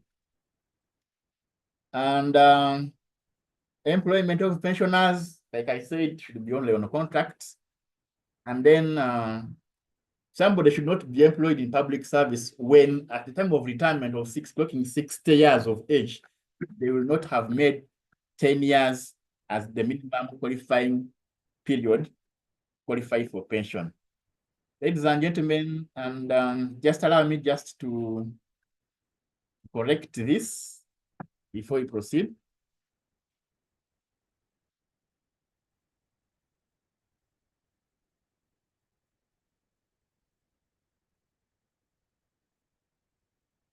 Yes, In 2014, of course, the decision had come earlier. Ministry of Public Service decided to use the powers of the Pensions Authority to delegate some of its role it plays in pension management to the various accounting officers that are running employees on a public service pension scheme. So we decentralized management of pension in 2014 partially, and then in 2019 we fully decentralized, and now the votes have the authority to plan, budget, to process, to pay areas, and even audit everything. But this is delegated power, and still the same article in the Pensions Act that grants the PS the authority to decentralize, or rather to delegate. It also empowers her to recover that authority in case she realizes, or rather the pension authority realizes that the person who has been delegated is not in position to perform these duties diligently. And also the accounting officers who are here, in case you feel that the PS is overloading you with authority you cannot take on, feel free to write back and say, Madam PS, I can no longer handle this. Kindly take back your power. We shall reclaim that power and we shall be processing a pension for your district or for your entity or ministry. So right now, we have covered the entire country in terms of decentralization of pension management, and every vote of retirement is able to budget, plan, process, and pay pension. Although we still receive cases of consultation here and there, as we are still in a position to support the interpretation of the Pensions Act and also issue guidelines from time to time. So just a reminder, under decentralization, as an individual employee, please ensure that you have accurate information for the record of your service from the time you joined up to the time of your departure. And in case the entity has any missing files, please be at hand, provide this information to facilitate the easier processing of your benefits.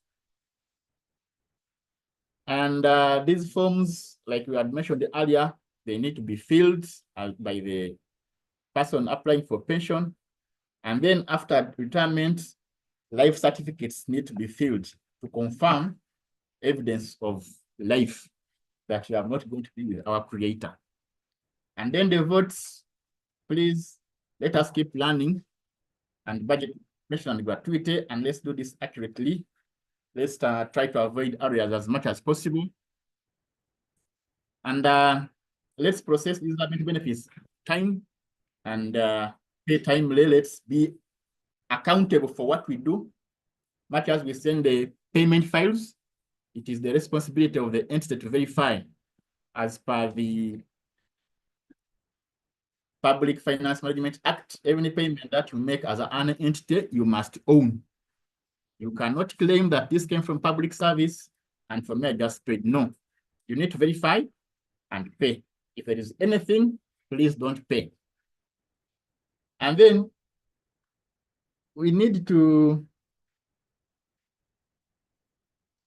keep pensioners' records updated.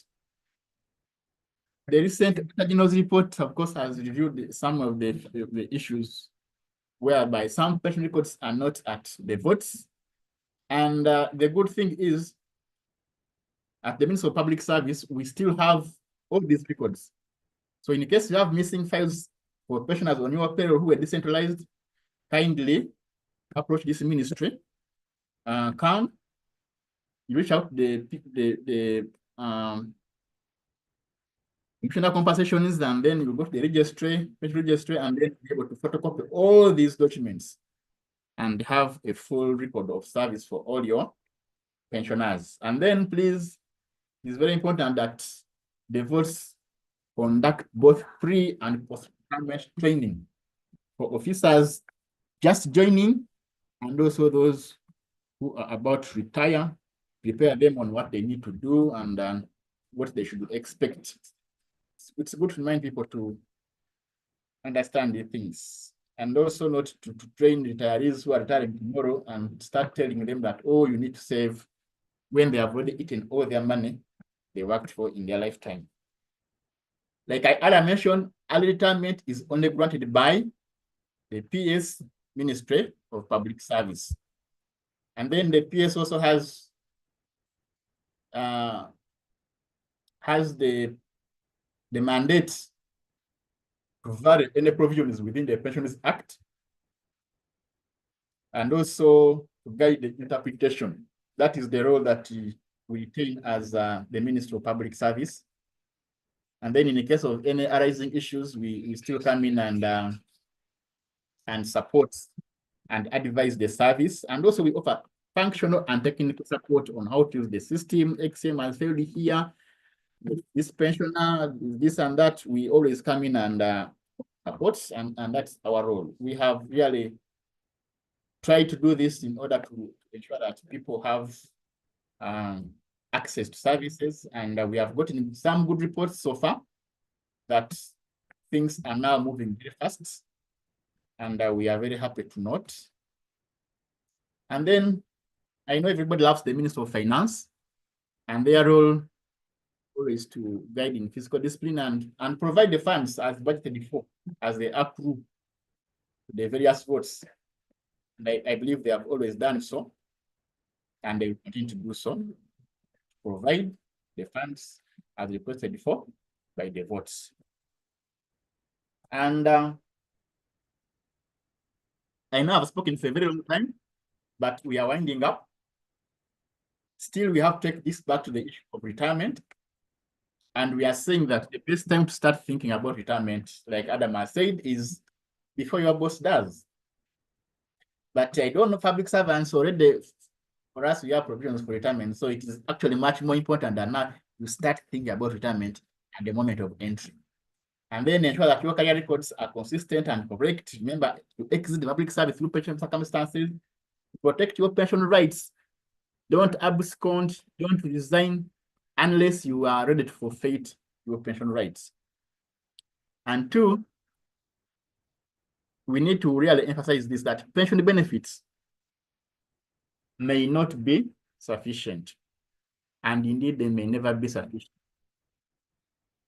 So it is very important to think about some complementary income, have more than one income stream, and pension is, so that pension is simply a part of what funds your expenditure requirements in retirement. And also need to determine how much, because like the Commissioner said earlier, that we are living very longer into retirement. So we need to plan for all that period of how much are you going to spend and how you're going to spend. And then we as a ministry, with the support of all of you, we want to commit that we are going to ensure that retired officers, at least they lead a decent life. They don't have to beg for what we have promised them in the Pensions Act. Let it be straightforward. Let them suffer with other things, but not to seek for the pension. Already it is small, and some people spend much more looking for their pension than the actual amount of pension that you are going to get. So let us try as much as possible to ensure that these things are paid timely, accurately, and without incurring any extra costs to beneficiaries to access their rights. Thank you for listening to me, ladies and gentlemen. And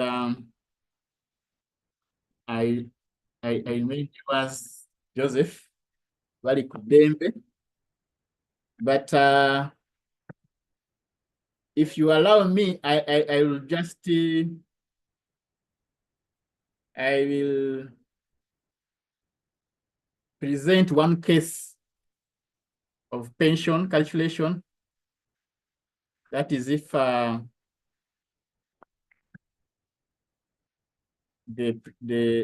moderator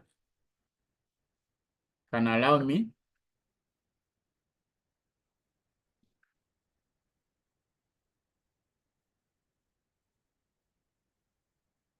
So, ladies and gentlemen,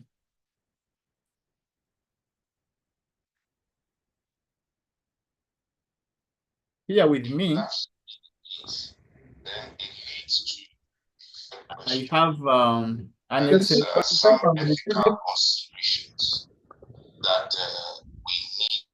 I have an Excel sheet and of an imaginary pensioner with an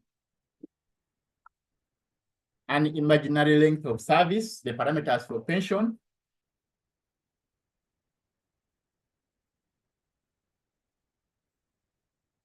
and an imaginary salary scale, rather salary that this person earned at the time of retirement. My document here is a linked document with the formulas, and any value I change, it affects the figures elsewhere. But essentially, what it is showing how pension is determined.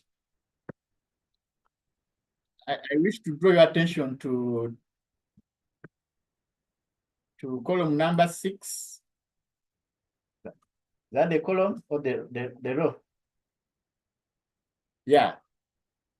I've been told that number 6, where I have highlighted, is a column, and oh, this is a row, and then these A, B, C, these are columns downwards. Thank you, Madam Maureen. So we imagine that this person retired on 30th of June 2011. And this person was an askari earning an annual salary of 85 millions. So this is the salary that this person earned at retirement. And this person has also served for over 36 years, leading to a length of service of 435 months. Remember, we have our constant pension fraction of 500. So the question is going to be,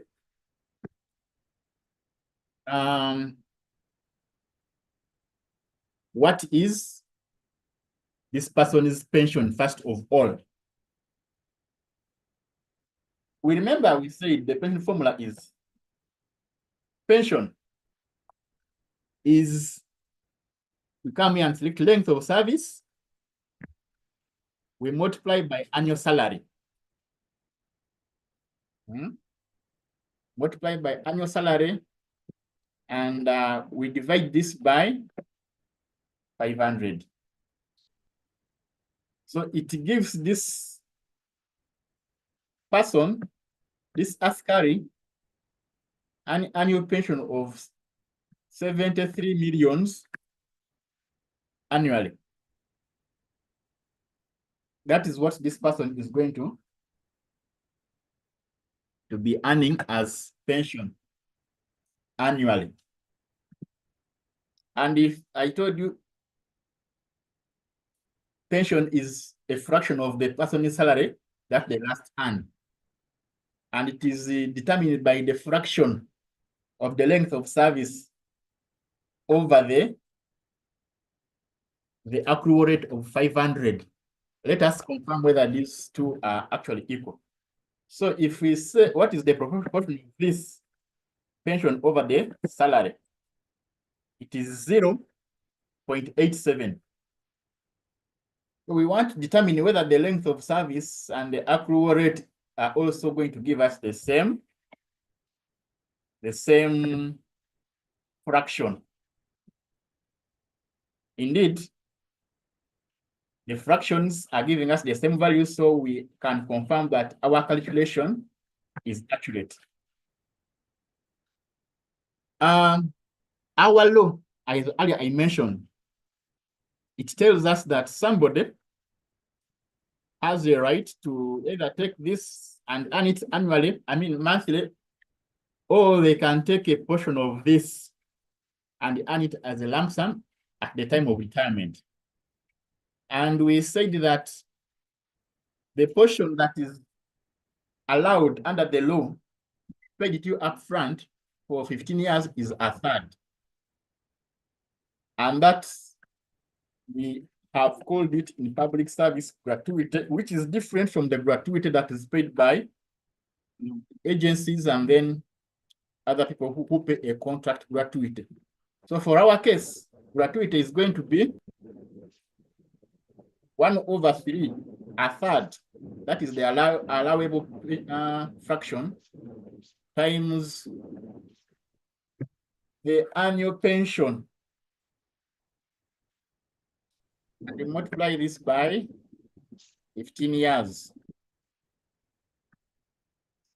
So it means that this askari is going to get a lump sum payment, upfront payment of 369,750,000 shillings only as gratuity.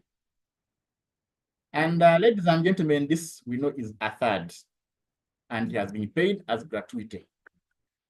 So if this was a whole number, if this figure was a whole number and we have taken away a third, what we are left with is 2/3. That is the fraction which is left. And it is this fraction which is left that we are going to use to pay the monthly pension, because we shall continue recovering the account that we have paid upfront. So this 2/3, so it is equal to 2 divided by 3 of this. That is the annual reduced pension that we are left with. And to derive the monthly, we are simply going to divide this by 12. So this is monthly reduced pension. This is annual reduced pension.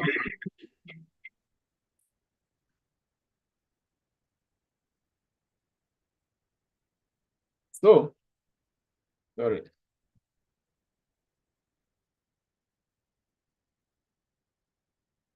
So in other words, the retired askari will now begin to earn 4,108,333 shillings .3333 recurring as the what? As the reduced pension that that's what is going to be earning annually, not sorry, monthly. But we said that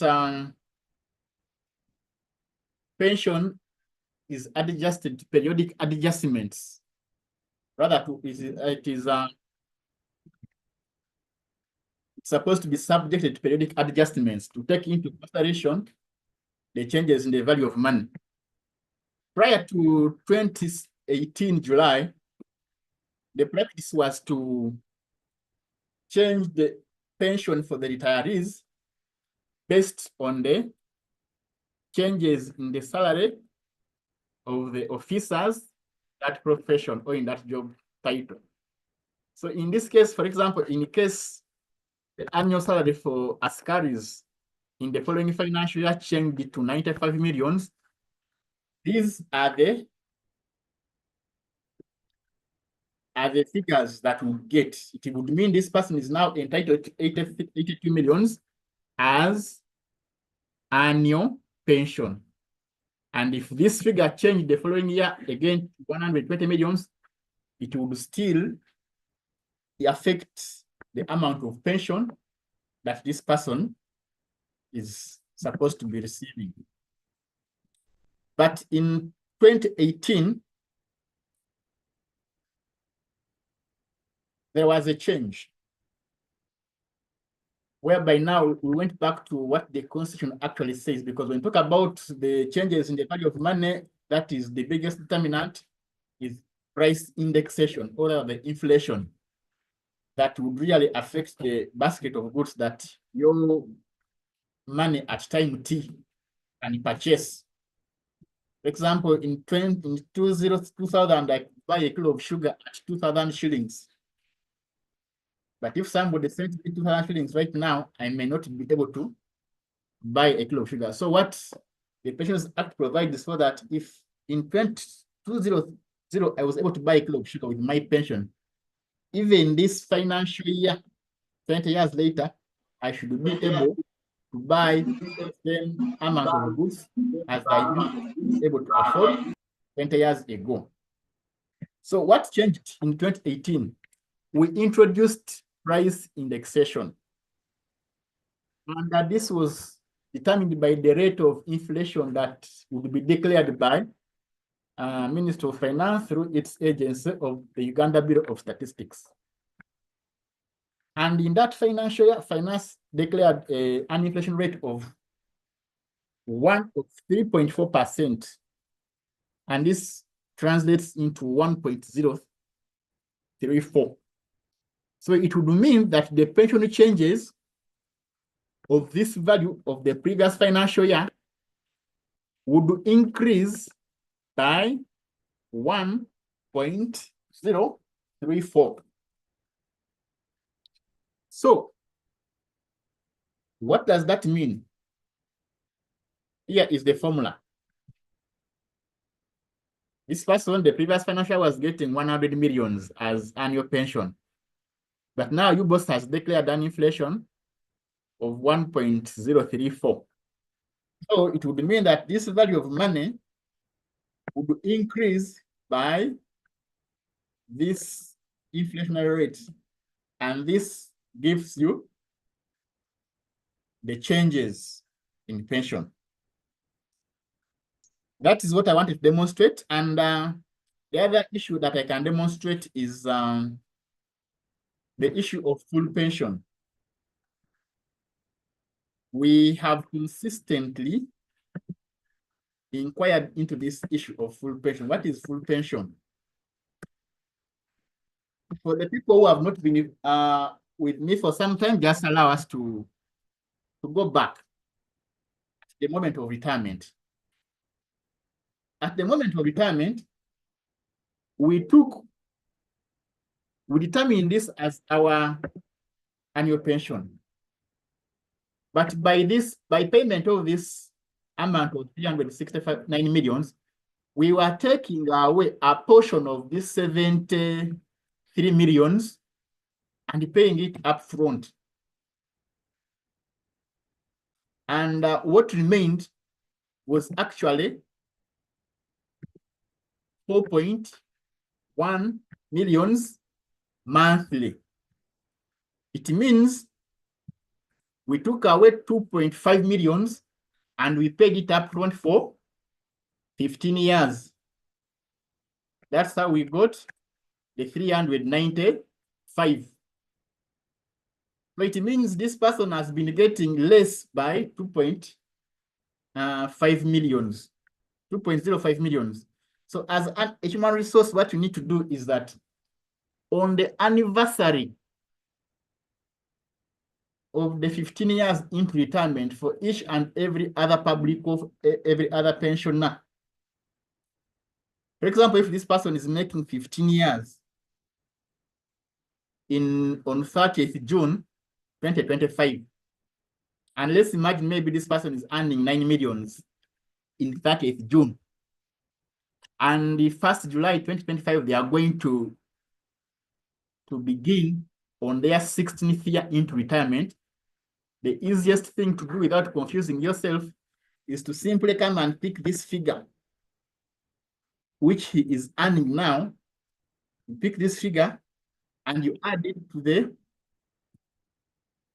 a third of the monthly pension at retirement. You add it there, and then you get your 11 million. That is the best thing to do. Let's not wait for areas to accumulate. Once we identify people who are retiring, and you are sure that the money they are earning at that time is accurate pension, then you don't need to go into a lot of mathematics. Simply get the retirement file, the pension file, find out how much gratuity they got at that time, divide that gratuity by 15 to get the annual amount that was paid up front, and further divide it by 12, and you'll get your figure of 2.54. And it is this figure that you are going to add to the figure of reduced pension that this person will earn on the end of the 15 years into retirement. That is the simplest formula. There are other approaches that you can use, which may be a little bit complicated, which involve revalidation, determining whether you are earning the accurate amount of money. Somebody could have retired maybe 20 years ago and is not yet on full pension. Those are a little bit more complicated because they involve a lot of verification. But for you to be safe as a human resource, kindly not allow people to go beyond to begin on their 16th year into retirement without you taking that figure at retirement of gratuity divided by 12, divided by 15, and the value you get, you add it onto the amount of reduced pension that they will be earning on their 15th anniversary. Ladies and gentlemen, once again, thank you for your time. And now I wish to hand you back over to the moderator to take us to the next phase of this presentation. Thank you so much.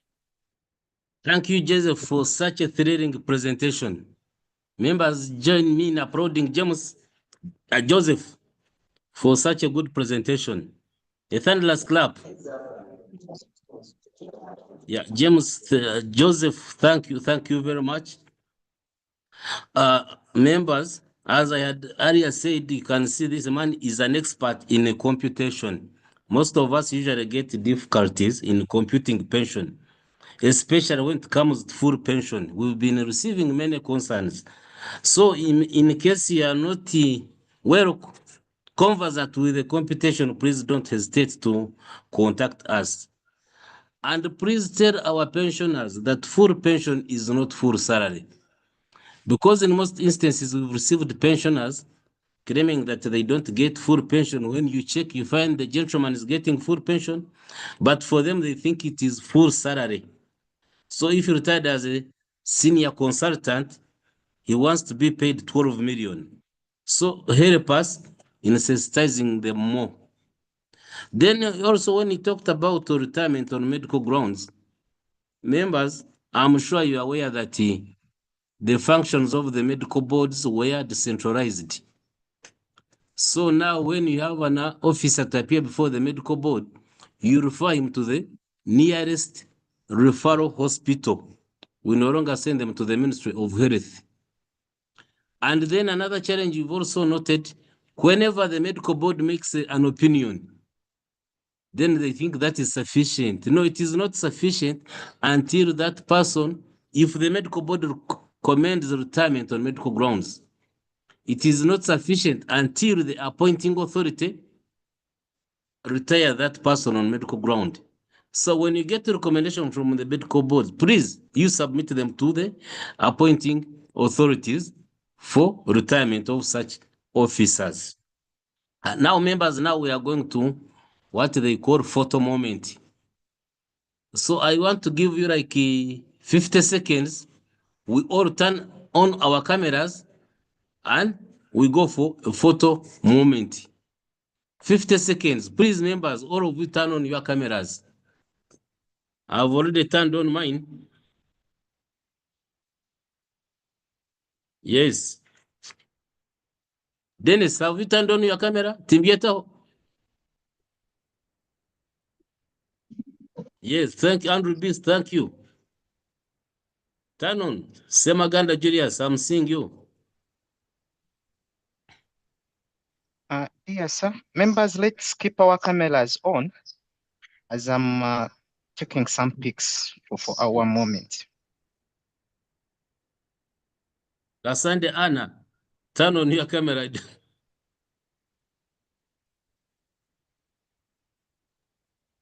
Can you take mine first? I'm driving. Yeah. Where are you riding to? I'm driving to Entebbe. Entebbe? Oh, I hope police will not disorganize you. Yeah, he has taken. Hello? Is it video or camera? Yes.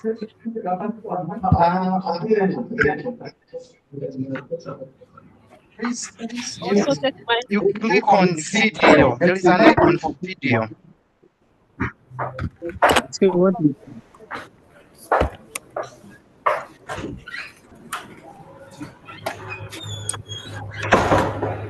Now we're a Christian Nutrition Starua Referral Hospital. I don't see you. Yes. Yes. I can see Okuo.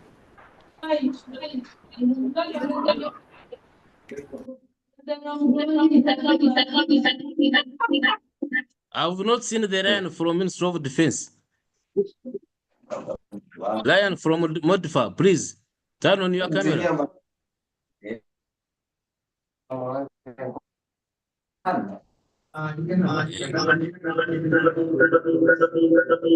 Dr. Bagonza from Toroko, yes, I'm seeing you.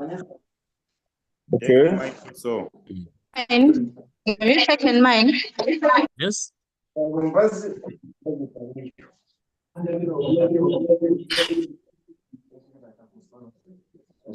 That's A72. What's your name? 400 participants. 500. Can mute. Take mine, I need to do something else. If Yes. you're taking. This is Dr. Bagonza.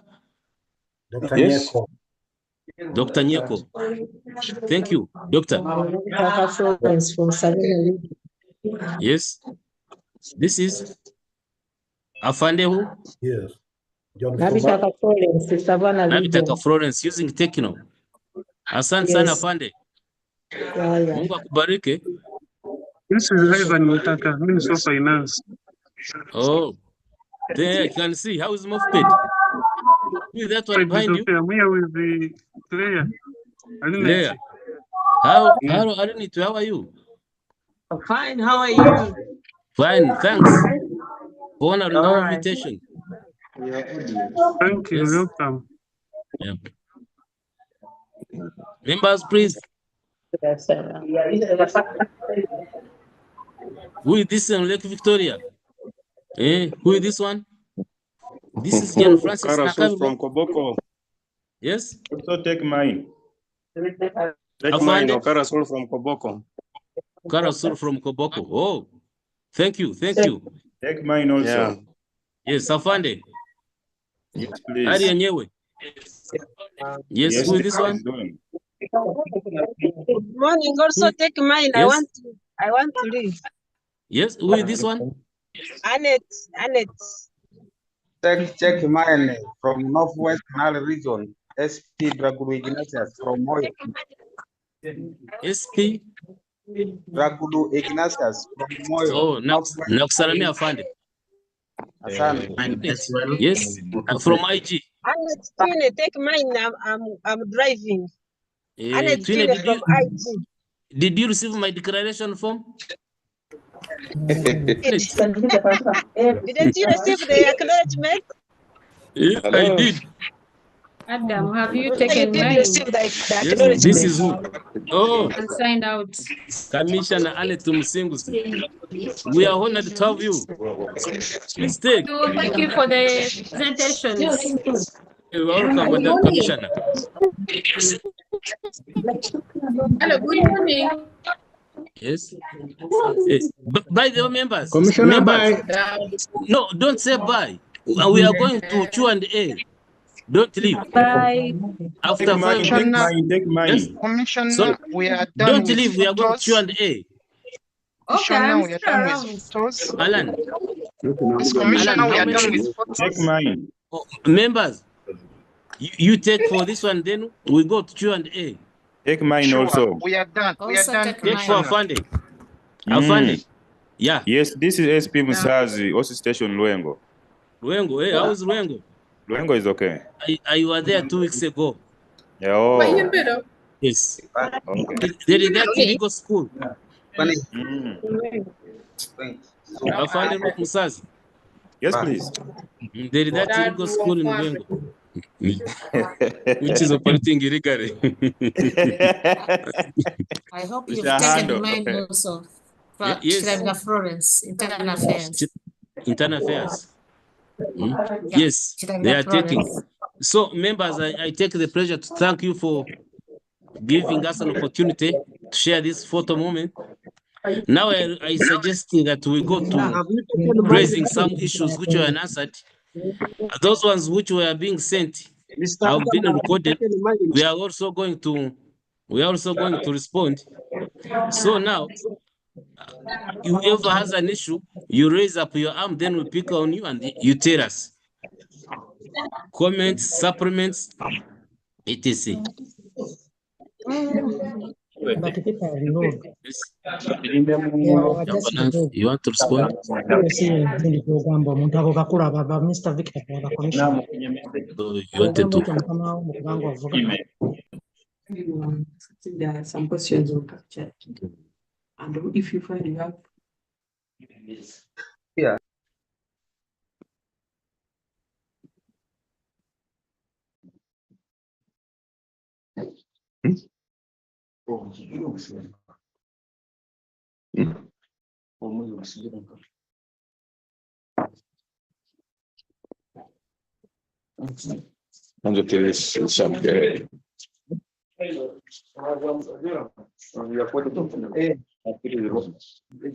Members, I don't see. Please mute. If you have something to contribute, raise up your arm. I saw there is a chat. I saw somebody was asking that the 10 years required, 10 years and 45 required for early retirement. That is for someone to have served for 10 years and must be 45 years of age. Is it applicable, especially to police? I would like to categorically state that it is applicable. According to Section 812 Uganda Public Service Standing Order 2021, when you've served continuously for 10 years and you are 45 years of age, or you've continuously served for 20 years, you qualify for early retirement. Then there is Mr. Basembera Frederick, who said that his dad passed on in 1995. May his soul rest in eternal peace. They have tried to follow up for the survivors' benefits, but they have been frustrated by Ministry of Public Service officials. Mr. Basemera Frederick, as you know, pension payment was decentralized. So I would advise that you go to the vote where your late dad was working. And in case they don't help you, please don't hesitate to contact us. We have Albert, is the Assistant Commissioner in charge of pension. I'm also there. We have Maureen Mbabas. We have the man who has been taking us through the computation, Joseph Baruku Dembe. In case the people at the vote don't help you, please don't hesitate to contact us. Members, do you have some issues to raise? I would like to call now my team. In case those who were jotting down the chats, they can also come in and give some explanation, maybe. Our hands are up, but nobody's Yes. speaking. Wait.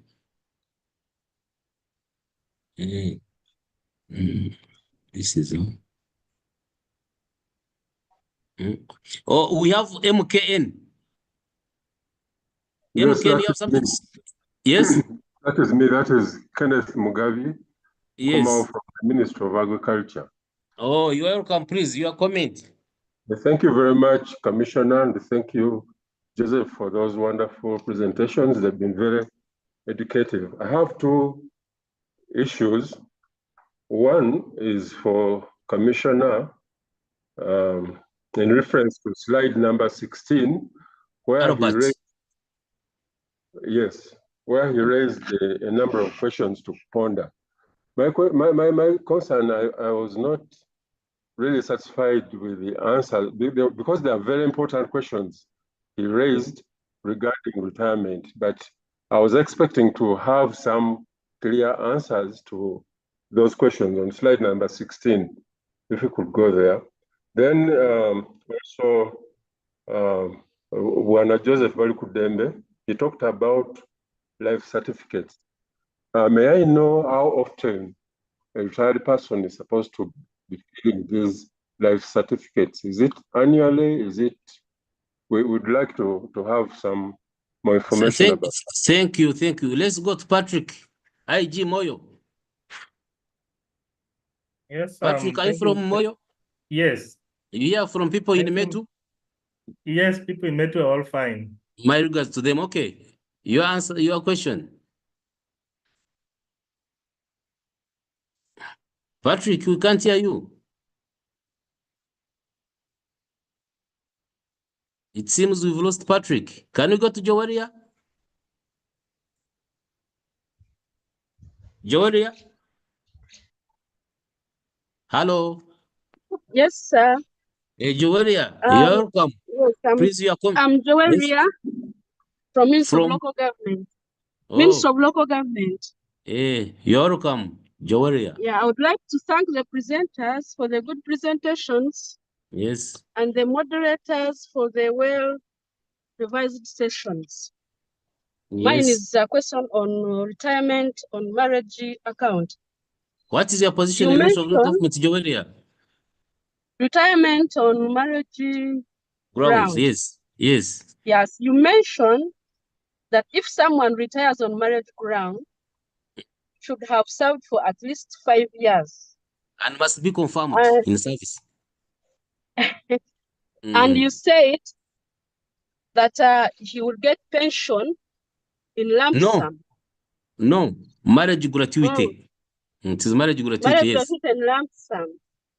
Because like if I've served for 20 years, more than 20 years, and I want to retire on marriage ground, do I still get the same entitlements? If you've served for 20 years, you wouldn't go for marriage grounds, you would go for early retirement and get your benefits. But Joseph will answer and Albert. Okay, thank you. Yes. Mr. Frank Ambazira? Mr. Frank Ambazira? Can we go to Amanya? Thank you very much, sir. I thank the presenter. My name is Frank Ambazira. Yes, Karibu, Mr. Frank Ambazira. Yes, Frank. Thank you very much, sir. My name is Frank Ambazira, Parliament of Uganda. I thank the presenter for the presentation. I need some more clarity on resignation and early retirement. Resignation and early retirement. Yeah, they will tell you. Yes. Colin Amanya. Thank you very much. Are you fine? Yes? Colin?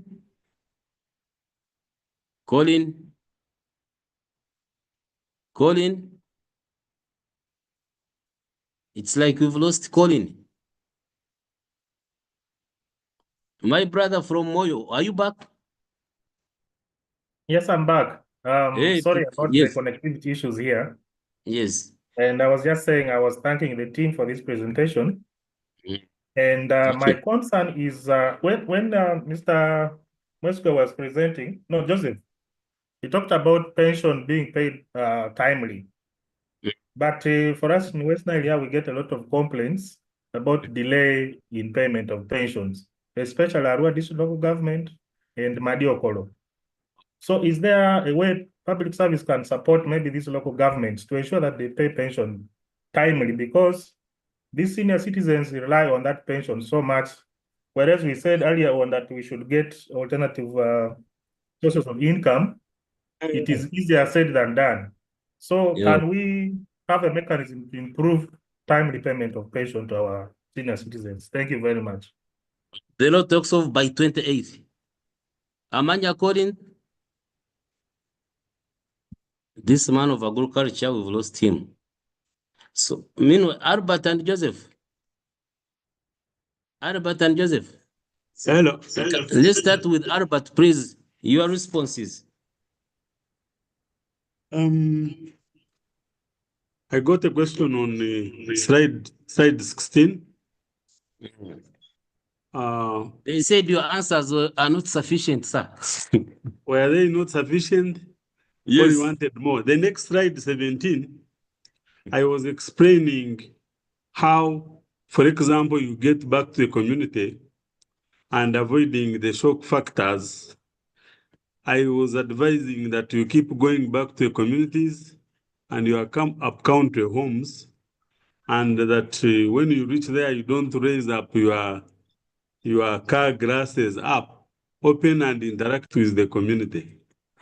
And I also mentioned that for the investment opportunities, tomorrow we shall have a presentation on investment options. Probably we'll get more detailed options for investment. And that will answer more of part of that slide 16. I thank you. Thank you, Albert. Sir, JB? I'm here now. Yes? This is Colin Colin here? Amanya? Yes, please. You mean you don't have network in Entebbe, Colin? No, the road is sometimes has issues. My question straight is to the issue, the recent issue of retiring of scientists. Does that apply? Was that a policy shift or not early retirement for the scientists? That's one question. The other one is the calculation for those who have been RAPEX, the terminal benefits and early retirement. How are you doing it? Because they seem to have a blind calculation in that regard. I thank you. Thank you, Colin. Before Joseph coming on this issue of retirement, we've been receiving many calls, people telling us that scientists are not retired. And you know the way service operates, we don't work in rumors. So retirement is still on. But consultations are ongoing. So it is not true that it has been banned. Early retirement is still on, including for scientists. Joseph, can you go to part 2 of the question? Thank you so much, Commissioner. The first question was on the issue of life certificates. How often we're supposed to be filling them? Retirees are supposed to be filling these life certificates every year. And to be specific, we're supposed to follow the calendar year. You're supposed to fill every December, and if you go late, at least to go in January and fill these life certificates and submit to the accounting officer. I can mention that through the HR's office. And then somebody asked about resignation and early retirement. The ideal condition is that when we join service, we are supposed to retire once we clock the mandatory minimum retirement age. So when we talk about early retirement, it means we are retiring as per the provisions of the standing orders or the Pensions Act earlier than the minimum mandatory retirement age of 60.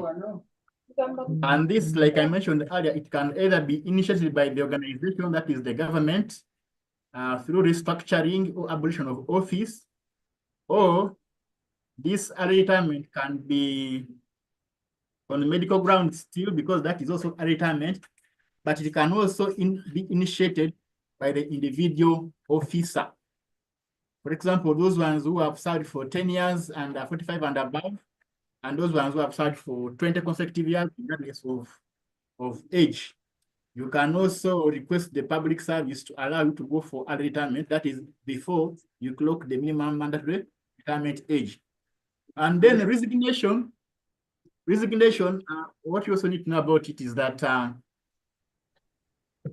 much as we have freedom of movement of labor, when it comes to removing yourself from the service, that power only rests with the appointing authority. And still, you can even resign, write a letter that I am resigning from my position as maybe Dr. So-and-so, but it still has to be accepted by the responsible officer, depending on what level you are. So resignation, you write and say, I am resigning, I'm no longer interested in taking this job. And the effect of this, or the implication of this on retirement benefits, is that you forfeit all your retirement benefits that may have accrued up to that time of retirement. Whereas for early retirement, if it is within the precincts of one of the modes of early retirement as defined in our instruments, you qualify for pension and then also gratuity. I hope I have answered that question. Then Thank you, Joseph. Maybe on resignation, I would like to tell members that when you resign, you forfeit all your benefits. So you don't resign and the following day you come claim for your what? For your benefits. And when you resign from service, you are at liberty to rejoin service anytime your vacancy occurs. But you are free to join at a level where you resigned from. For example, if I resigned as an assistant commissioner, now I cannot come back to service as a what? As a commissioner, I will come as an AC. And we have different authorities in charge of resignation. Like for officers below the level of permanent secretary in ministries and departments, it is the responsible permanent secretary who can authorize the resignation. All officers in ministries and departments, it is the permanent secretary, Minister of Public Service. Then for the resignation of the chief administrative officers, town clerks, their deputies and state clerks, it is the permanent secretary, Ministry of Local Governments. Then when it comes to other officers in local governments, it is the chief administrative officer or town clerk. So that you should know the difference. When you get early retirement, you're entitled to your benefits. But when you resign, you forfeit all the what? All the benefits. Now, George D, you have something to say? Yes. Yeah. I'm Drati George from Obong, this local government. Obong. Yes, thank you for the presentation. It has been so good and with a lot of reminders. I have a practical case. We recruited a midwife in 2022, and shortly she has developed acute backache. And the way we are looking at it, she might not continue with the service because after 6 months, she still has a lot of problems. She can't work properly. How do I handle this situation in terms of, with reference to medical ground exit vis-a-vis the benefits? I have not handled this scenario since I joined service, but the rest of the presentations have been very good reminder. Thank you very much. Thank you, George. Lion Agaba Brian from Ministry of Defense and Veteran Affairs. You have something? Yes, I wanted to say something, sir. You're a lion? Yes, I'm a Rotarian. Yes, go you're on, please. Rotarian. It's good to have met you. I appreciate. Thank you so much, son. Thank you for all the presentation. Welcome. This one is the one where it was a business statement where somebody said that you need to grow, to start small and grow big. And I have opinion in changing the narrative as Ugandan. Like all of us on this call, think about if you are investing, because everything we are doing related to investment, we are looking at the end of the day when we retire, when we get out of service, what will look after us. And now this person is investing, maybe I'm giving an example, investing in goats. You buy one goat and you think this goat is going to help you in your retirement because you are thinking that we are starting small. Yeah. I really believe that it is really a wrong narrative or to think that way. I would think that we can start big and grow big. This is my opinion. And think about it like this one in a business. You start with like 20 goats And these 20 goats, you're going to look at them after 1 year. What is the expected outcome? Automatically, you will never be like that person who have started with what? With 1 goat. Now, in public service, I think there is something that we can change. We have these schemes where we can get loans, where we can get those, I think some people, they can get gratuity somehow in the middle there. What if you get this money as a chunk of money? And some people, of course, they have lands, and somewhere, this land is lying idle. And of course, this training, they are supposed to be opening us that we need to be visiting our places here and there. So think like this one, that land which is lying in the idle, you just buy your goats, like 20 of them, and you look at raising them in the next 1 year. How many goats will you be having? And this thing, you can do it, and it can help you in your retirement. When you do it on plan, it can help you in your what? In your retirement. The narrative of really starting small and growing big, it is has spoiled us, and it is a teaching that we have been having. But I really believe that we can change that narrative, and we think business mind that you can, if you start big, you'll be big. Of course, somehow someone will be telling me about money issue, what, all those things, they can be there. But I really believe that at all levels, there is a money you can get in a chunk, like as the scheme of loan. You use it on plan.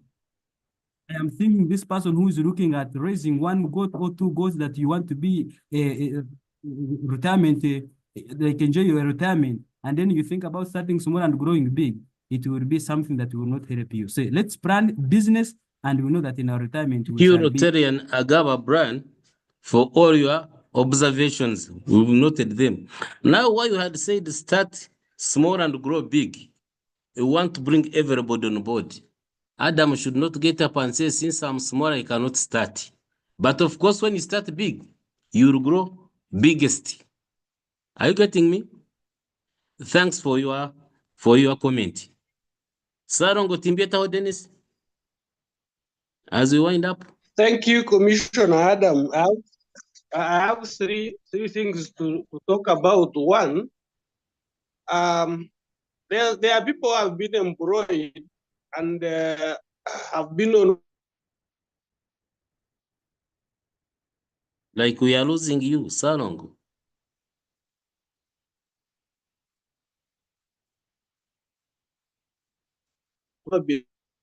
Considered. Yes, please. We are not picking you properly. Investment. I'm saying, yes. What would happen to the period someone serves on probation but is not considered during his period of service?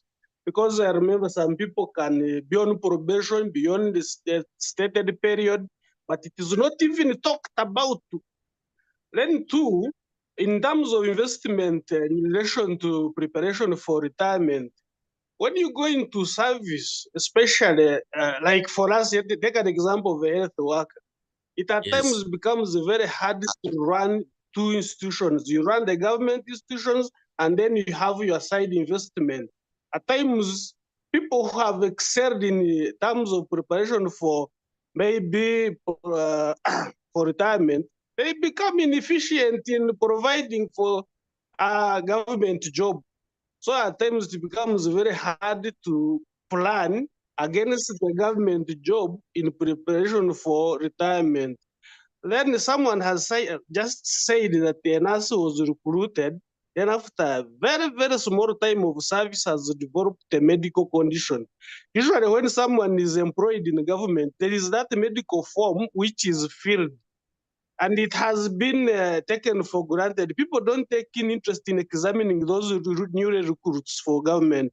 And it seems someone may have had a condition that was not captured during that examination. And I don't think that condition has just developed. So we need to take keen interest in those forms, and we examine those newly employed government employees to avoid such circumstances. Thank you, Commissioner. Thank you, Dennis Timbieta Hosarongo. I think our members are going to do what? They are going to reply. But I would like to confirm to you that probation period is also considered. You remember when Joseph talked of length of service, that is when you started working, including the probation period. So it is not excluded. Yes? Then on the medical condition of staff, you remember before you join service, there is a medical form you are supposed to fill. And we assume that we are employing honest people. But what others do, he will come to you and say, you sign for me. You say, okay. So I appeal to you members to encourage your staff to be honest, because it is even good for their what? For their health as individuals. Yes. Albert and Joseph.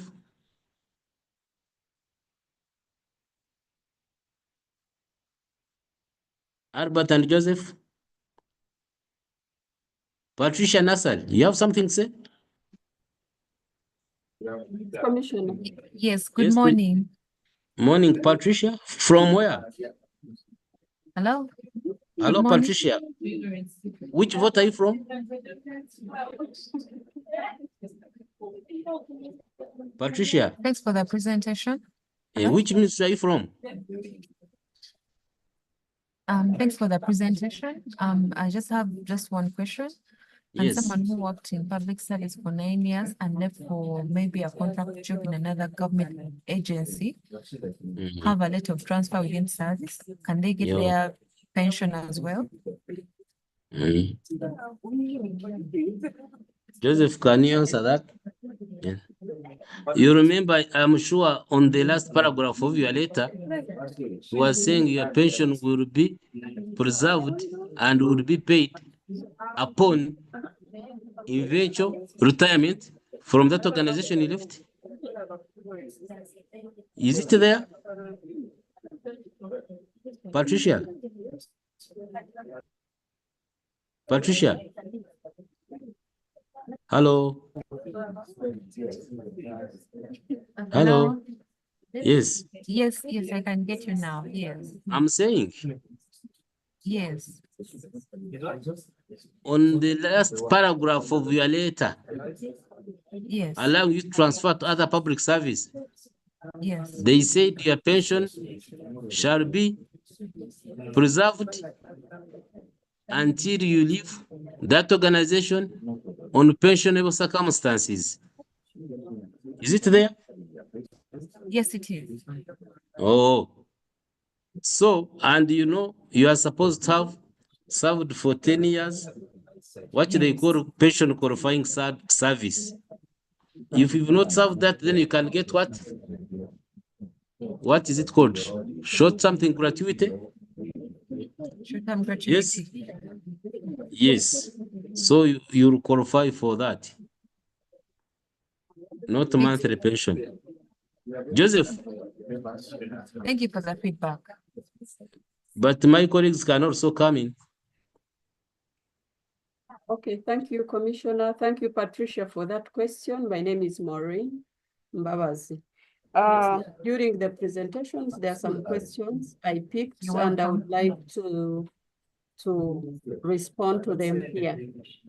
And one was if someone dies before updating the beneficiaries, can any other beneficiary get the benefits?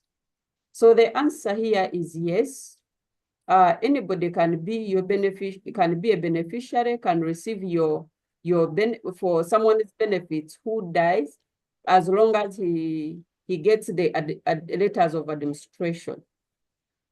So they can keep updating the beneficiary, as long as the years to get pension are still in line. And I think that's it. But there was another one who asked that now that pensioners audit exercise ended, why can't Ministry of Public Service transfer pensioners to the districts of their residence? Now, members who are listening online, for the legal provisions as per now is still that is where you worked, you retired, that you will be getting your benefits. It is the vote where you retired that really plans and budgets for you. Again, it's where you worked that they really know you and the members of your family. So currently, it's where you retired from, where you will continue earning your benefits from. The exercise of the audit of pensioners was not aimed at transferring pensioners to the residence where they are. It was looking at the legibility of who are receiving the government money. Thank you so much. Yeah, thank you, Maureen. But Joseph and Albert, you've not answered the Sarongo's concern, saying that if you decide for other investments, you become ineffective at the place of work. Just a comment, then we close. Thank you, moderator. We are not saying that you take investment options to be effective at the workplace, but there are other means that you can monitor and have your investments well implemented. For example, you have leave period. You can also employ workers and monitor them after work. You can also monitor your business investments during the weekends. So the advice is not that you don't invest because there is no time. No, invest and use the available time after work to do your personal investment monitoring. I thank you. Thank you so much, Commissioner. There is another question here of somebody is asking, is it 10 years of continuous service? What if you get some leave without pay before 10 years? We talked about 10 years of minimum qualifying period, but how do these years accumulate? One, they can accumulate when you are directly serving in the public service. But two, we also mentioned that the purpose as to why we give leave without pay is for the sole purpose of preserving continuity of service. So when, for example, you serve for 5 years under the mainstream public service and you are given leave without pay and you cross the other agency and you still serve for 5 years,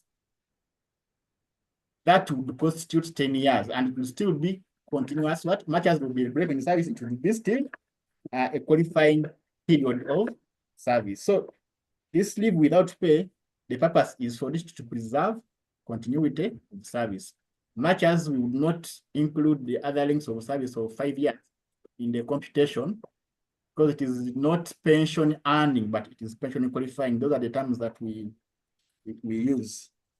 And then on the issue of investments versus effectiveness at public service, I think it really depends on individuals. There are some individuals who can even do more than 3 investments and are still delivering efficiently. We always reminded that we have 24 hours in a day and we can always choose to do as we please with them. The public service requires only 8 hours of your time, and then the rest of the hours are there for you to do as you please. You sometimes it's for resting, sometimes it's for family, and then the rest of the hours you can choose to do either productive or destructive work as you may choose. Then on the issue of beginning small versus beginning big, my comment is that small is relative. The biggest well is far much smaller than the smallest ocean. So it cannot be that we are all equal the same. Somebody might think of beginning with 20 goats as something big. Another person will begin with 1,000 goats as something small. But the point is, let us all do everything within our means. Use whatever you have. Remember the story of the talents. Use the small you have, try to multiply it. Because some people can spend 5,000 on lunch, others can spend 200,000 on lunch, but you all eat and get satisfied.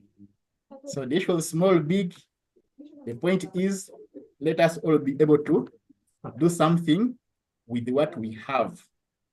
We don't have to be equal or similar. Let's just look at the resources we have and be able to multiply them. Commissioner, I think that is what we have discussed, and the question about the date of birth. How can we help a staff who wrongly gave date of birth in the payroll and is no longer able to deliver service to exit? I don't know the other part of no longer able to deliver service, but the issue of date of birth, the standing orders clearly state that the date of birth of an officer shall be that one that was declared earliest on joining service. And if somebody wishes to change the date of birth, they must have compelling evidence to suggest otherwise from the date that they originally gave. And the documents that are normally accepted for us to consider a change of the date of birth that you gave at the beginning are either original baptism certificates. We don't want you to go and get a baptism certificate from NASA Road. We want the original. If there is a date of birth there, we shall take that. Or for those ones who are a little bit advanced in age, the voter's card of 2004. Was that Aziz Kasinja? Yes, those voters' card. We can consider that date of birth. If you think that's your date of birth and you have evidence to that effect, the public service can consider that to correct your date of birth. We also consider the public service form 3 that you feel the earliest on application to join the public service. We also consider that. And then the other date that we can consider are the appraisal forms for the first 3 years when you join service. That's what we can consider. I don't know whether there are any other questions, Commissioner, but for now, we still have we have 564166 service wrongly. Oh, Commissioner has answered that. We have 564166 and get their responses there and then. 564166. We can say that is it from us. Kindly take us to the next session. Let us have the rest concern from 546166. Are you there? Your arm is up. Commissioner. Yes. I think okay, thank you. Some network issues. Are you getting me? Gentlemen and ladies, thank you so much. Joseph. Hello. Commissioner's volume is very low. Increase the volume. Hello. Moderator, your volume is low. Getting tired, maybe. Hello. So we say next quarter we don't want this quarter. Yes, we don't want this quarter. Hello. Am I okay now? Somehow. Are you hearing me now? Somehow. Yes, we can hear you. Members, are you hearing me? Two things. Yes, I can hear you. Okay, you mute. Members, you mute. We are coming to the end of our training session. There was yes. For the driver. I'll move you on areas. I'm the one even who came with it yesterday. Hello, are you getting me now?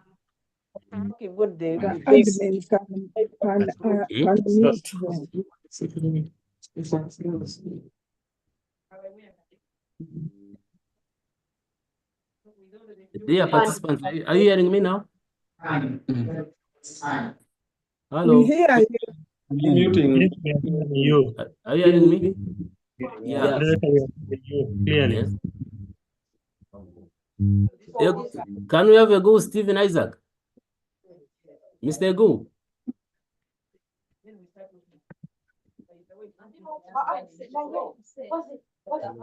Didn't know has been not shared. Ego and the 564166. Do you have something to tell us? They're not telling me. Hello. Hello.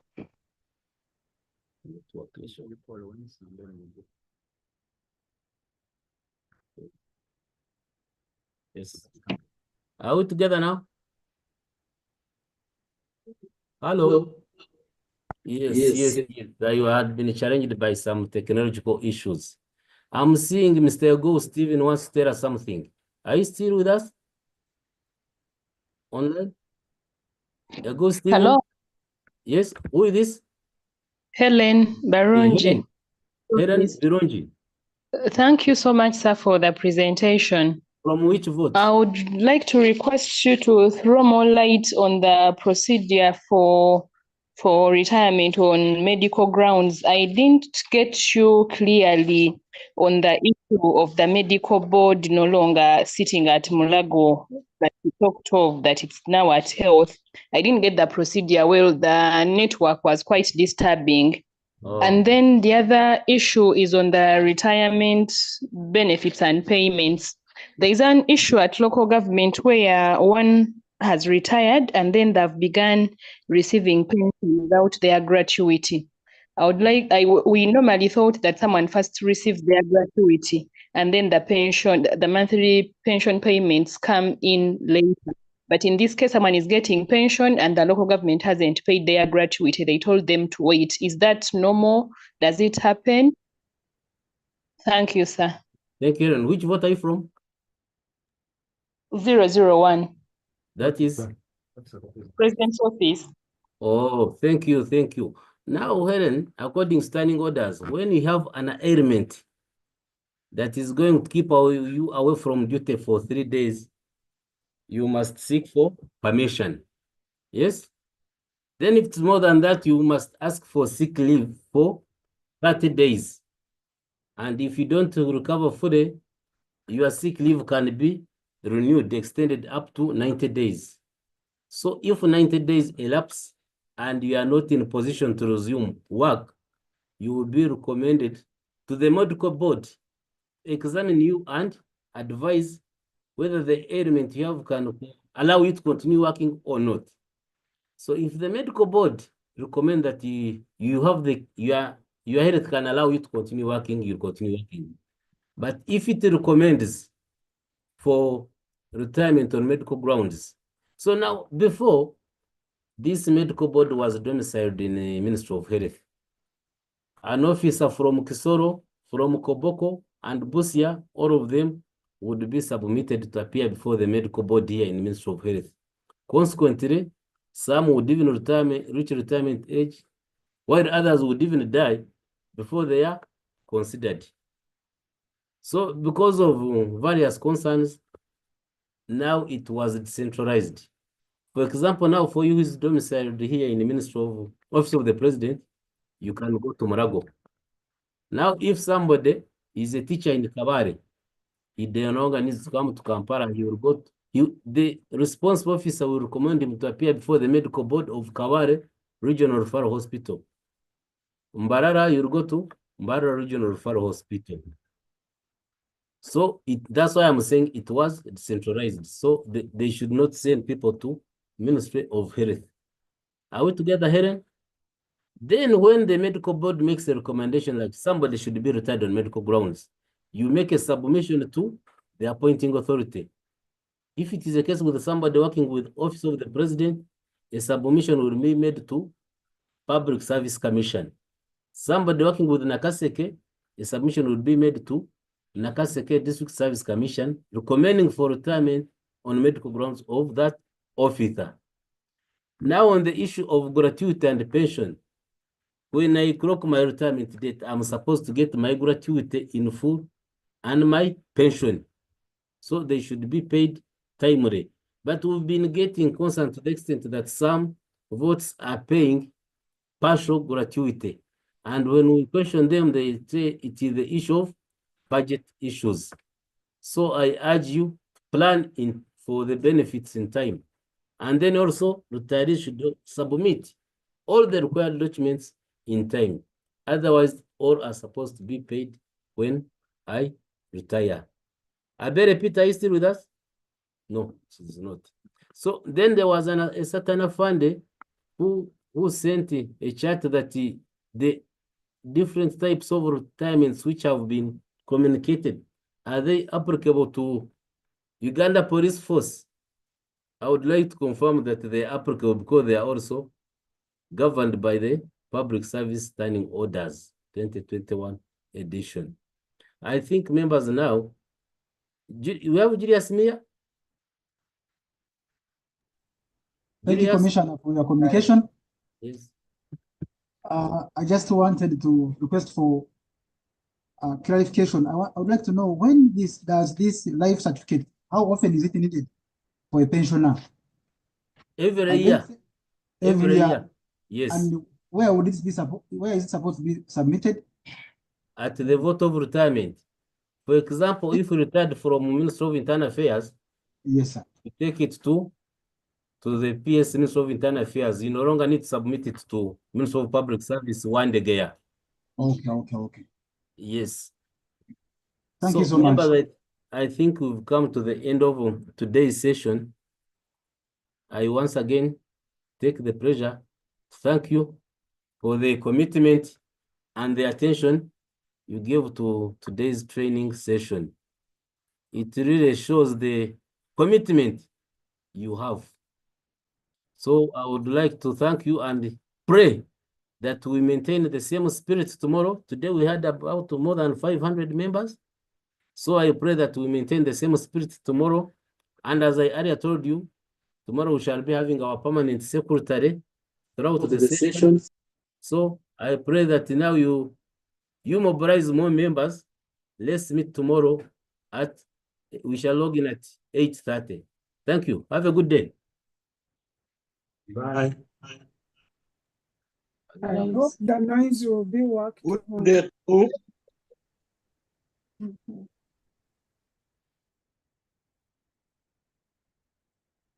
Interesting.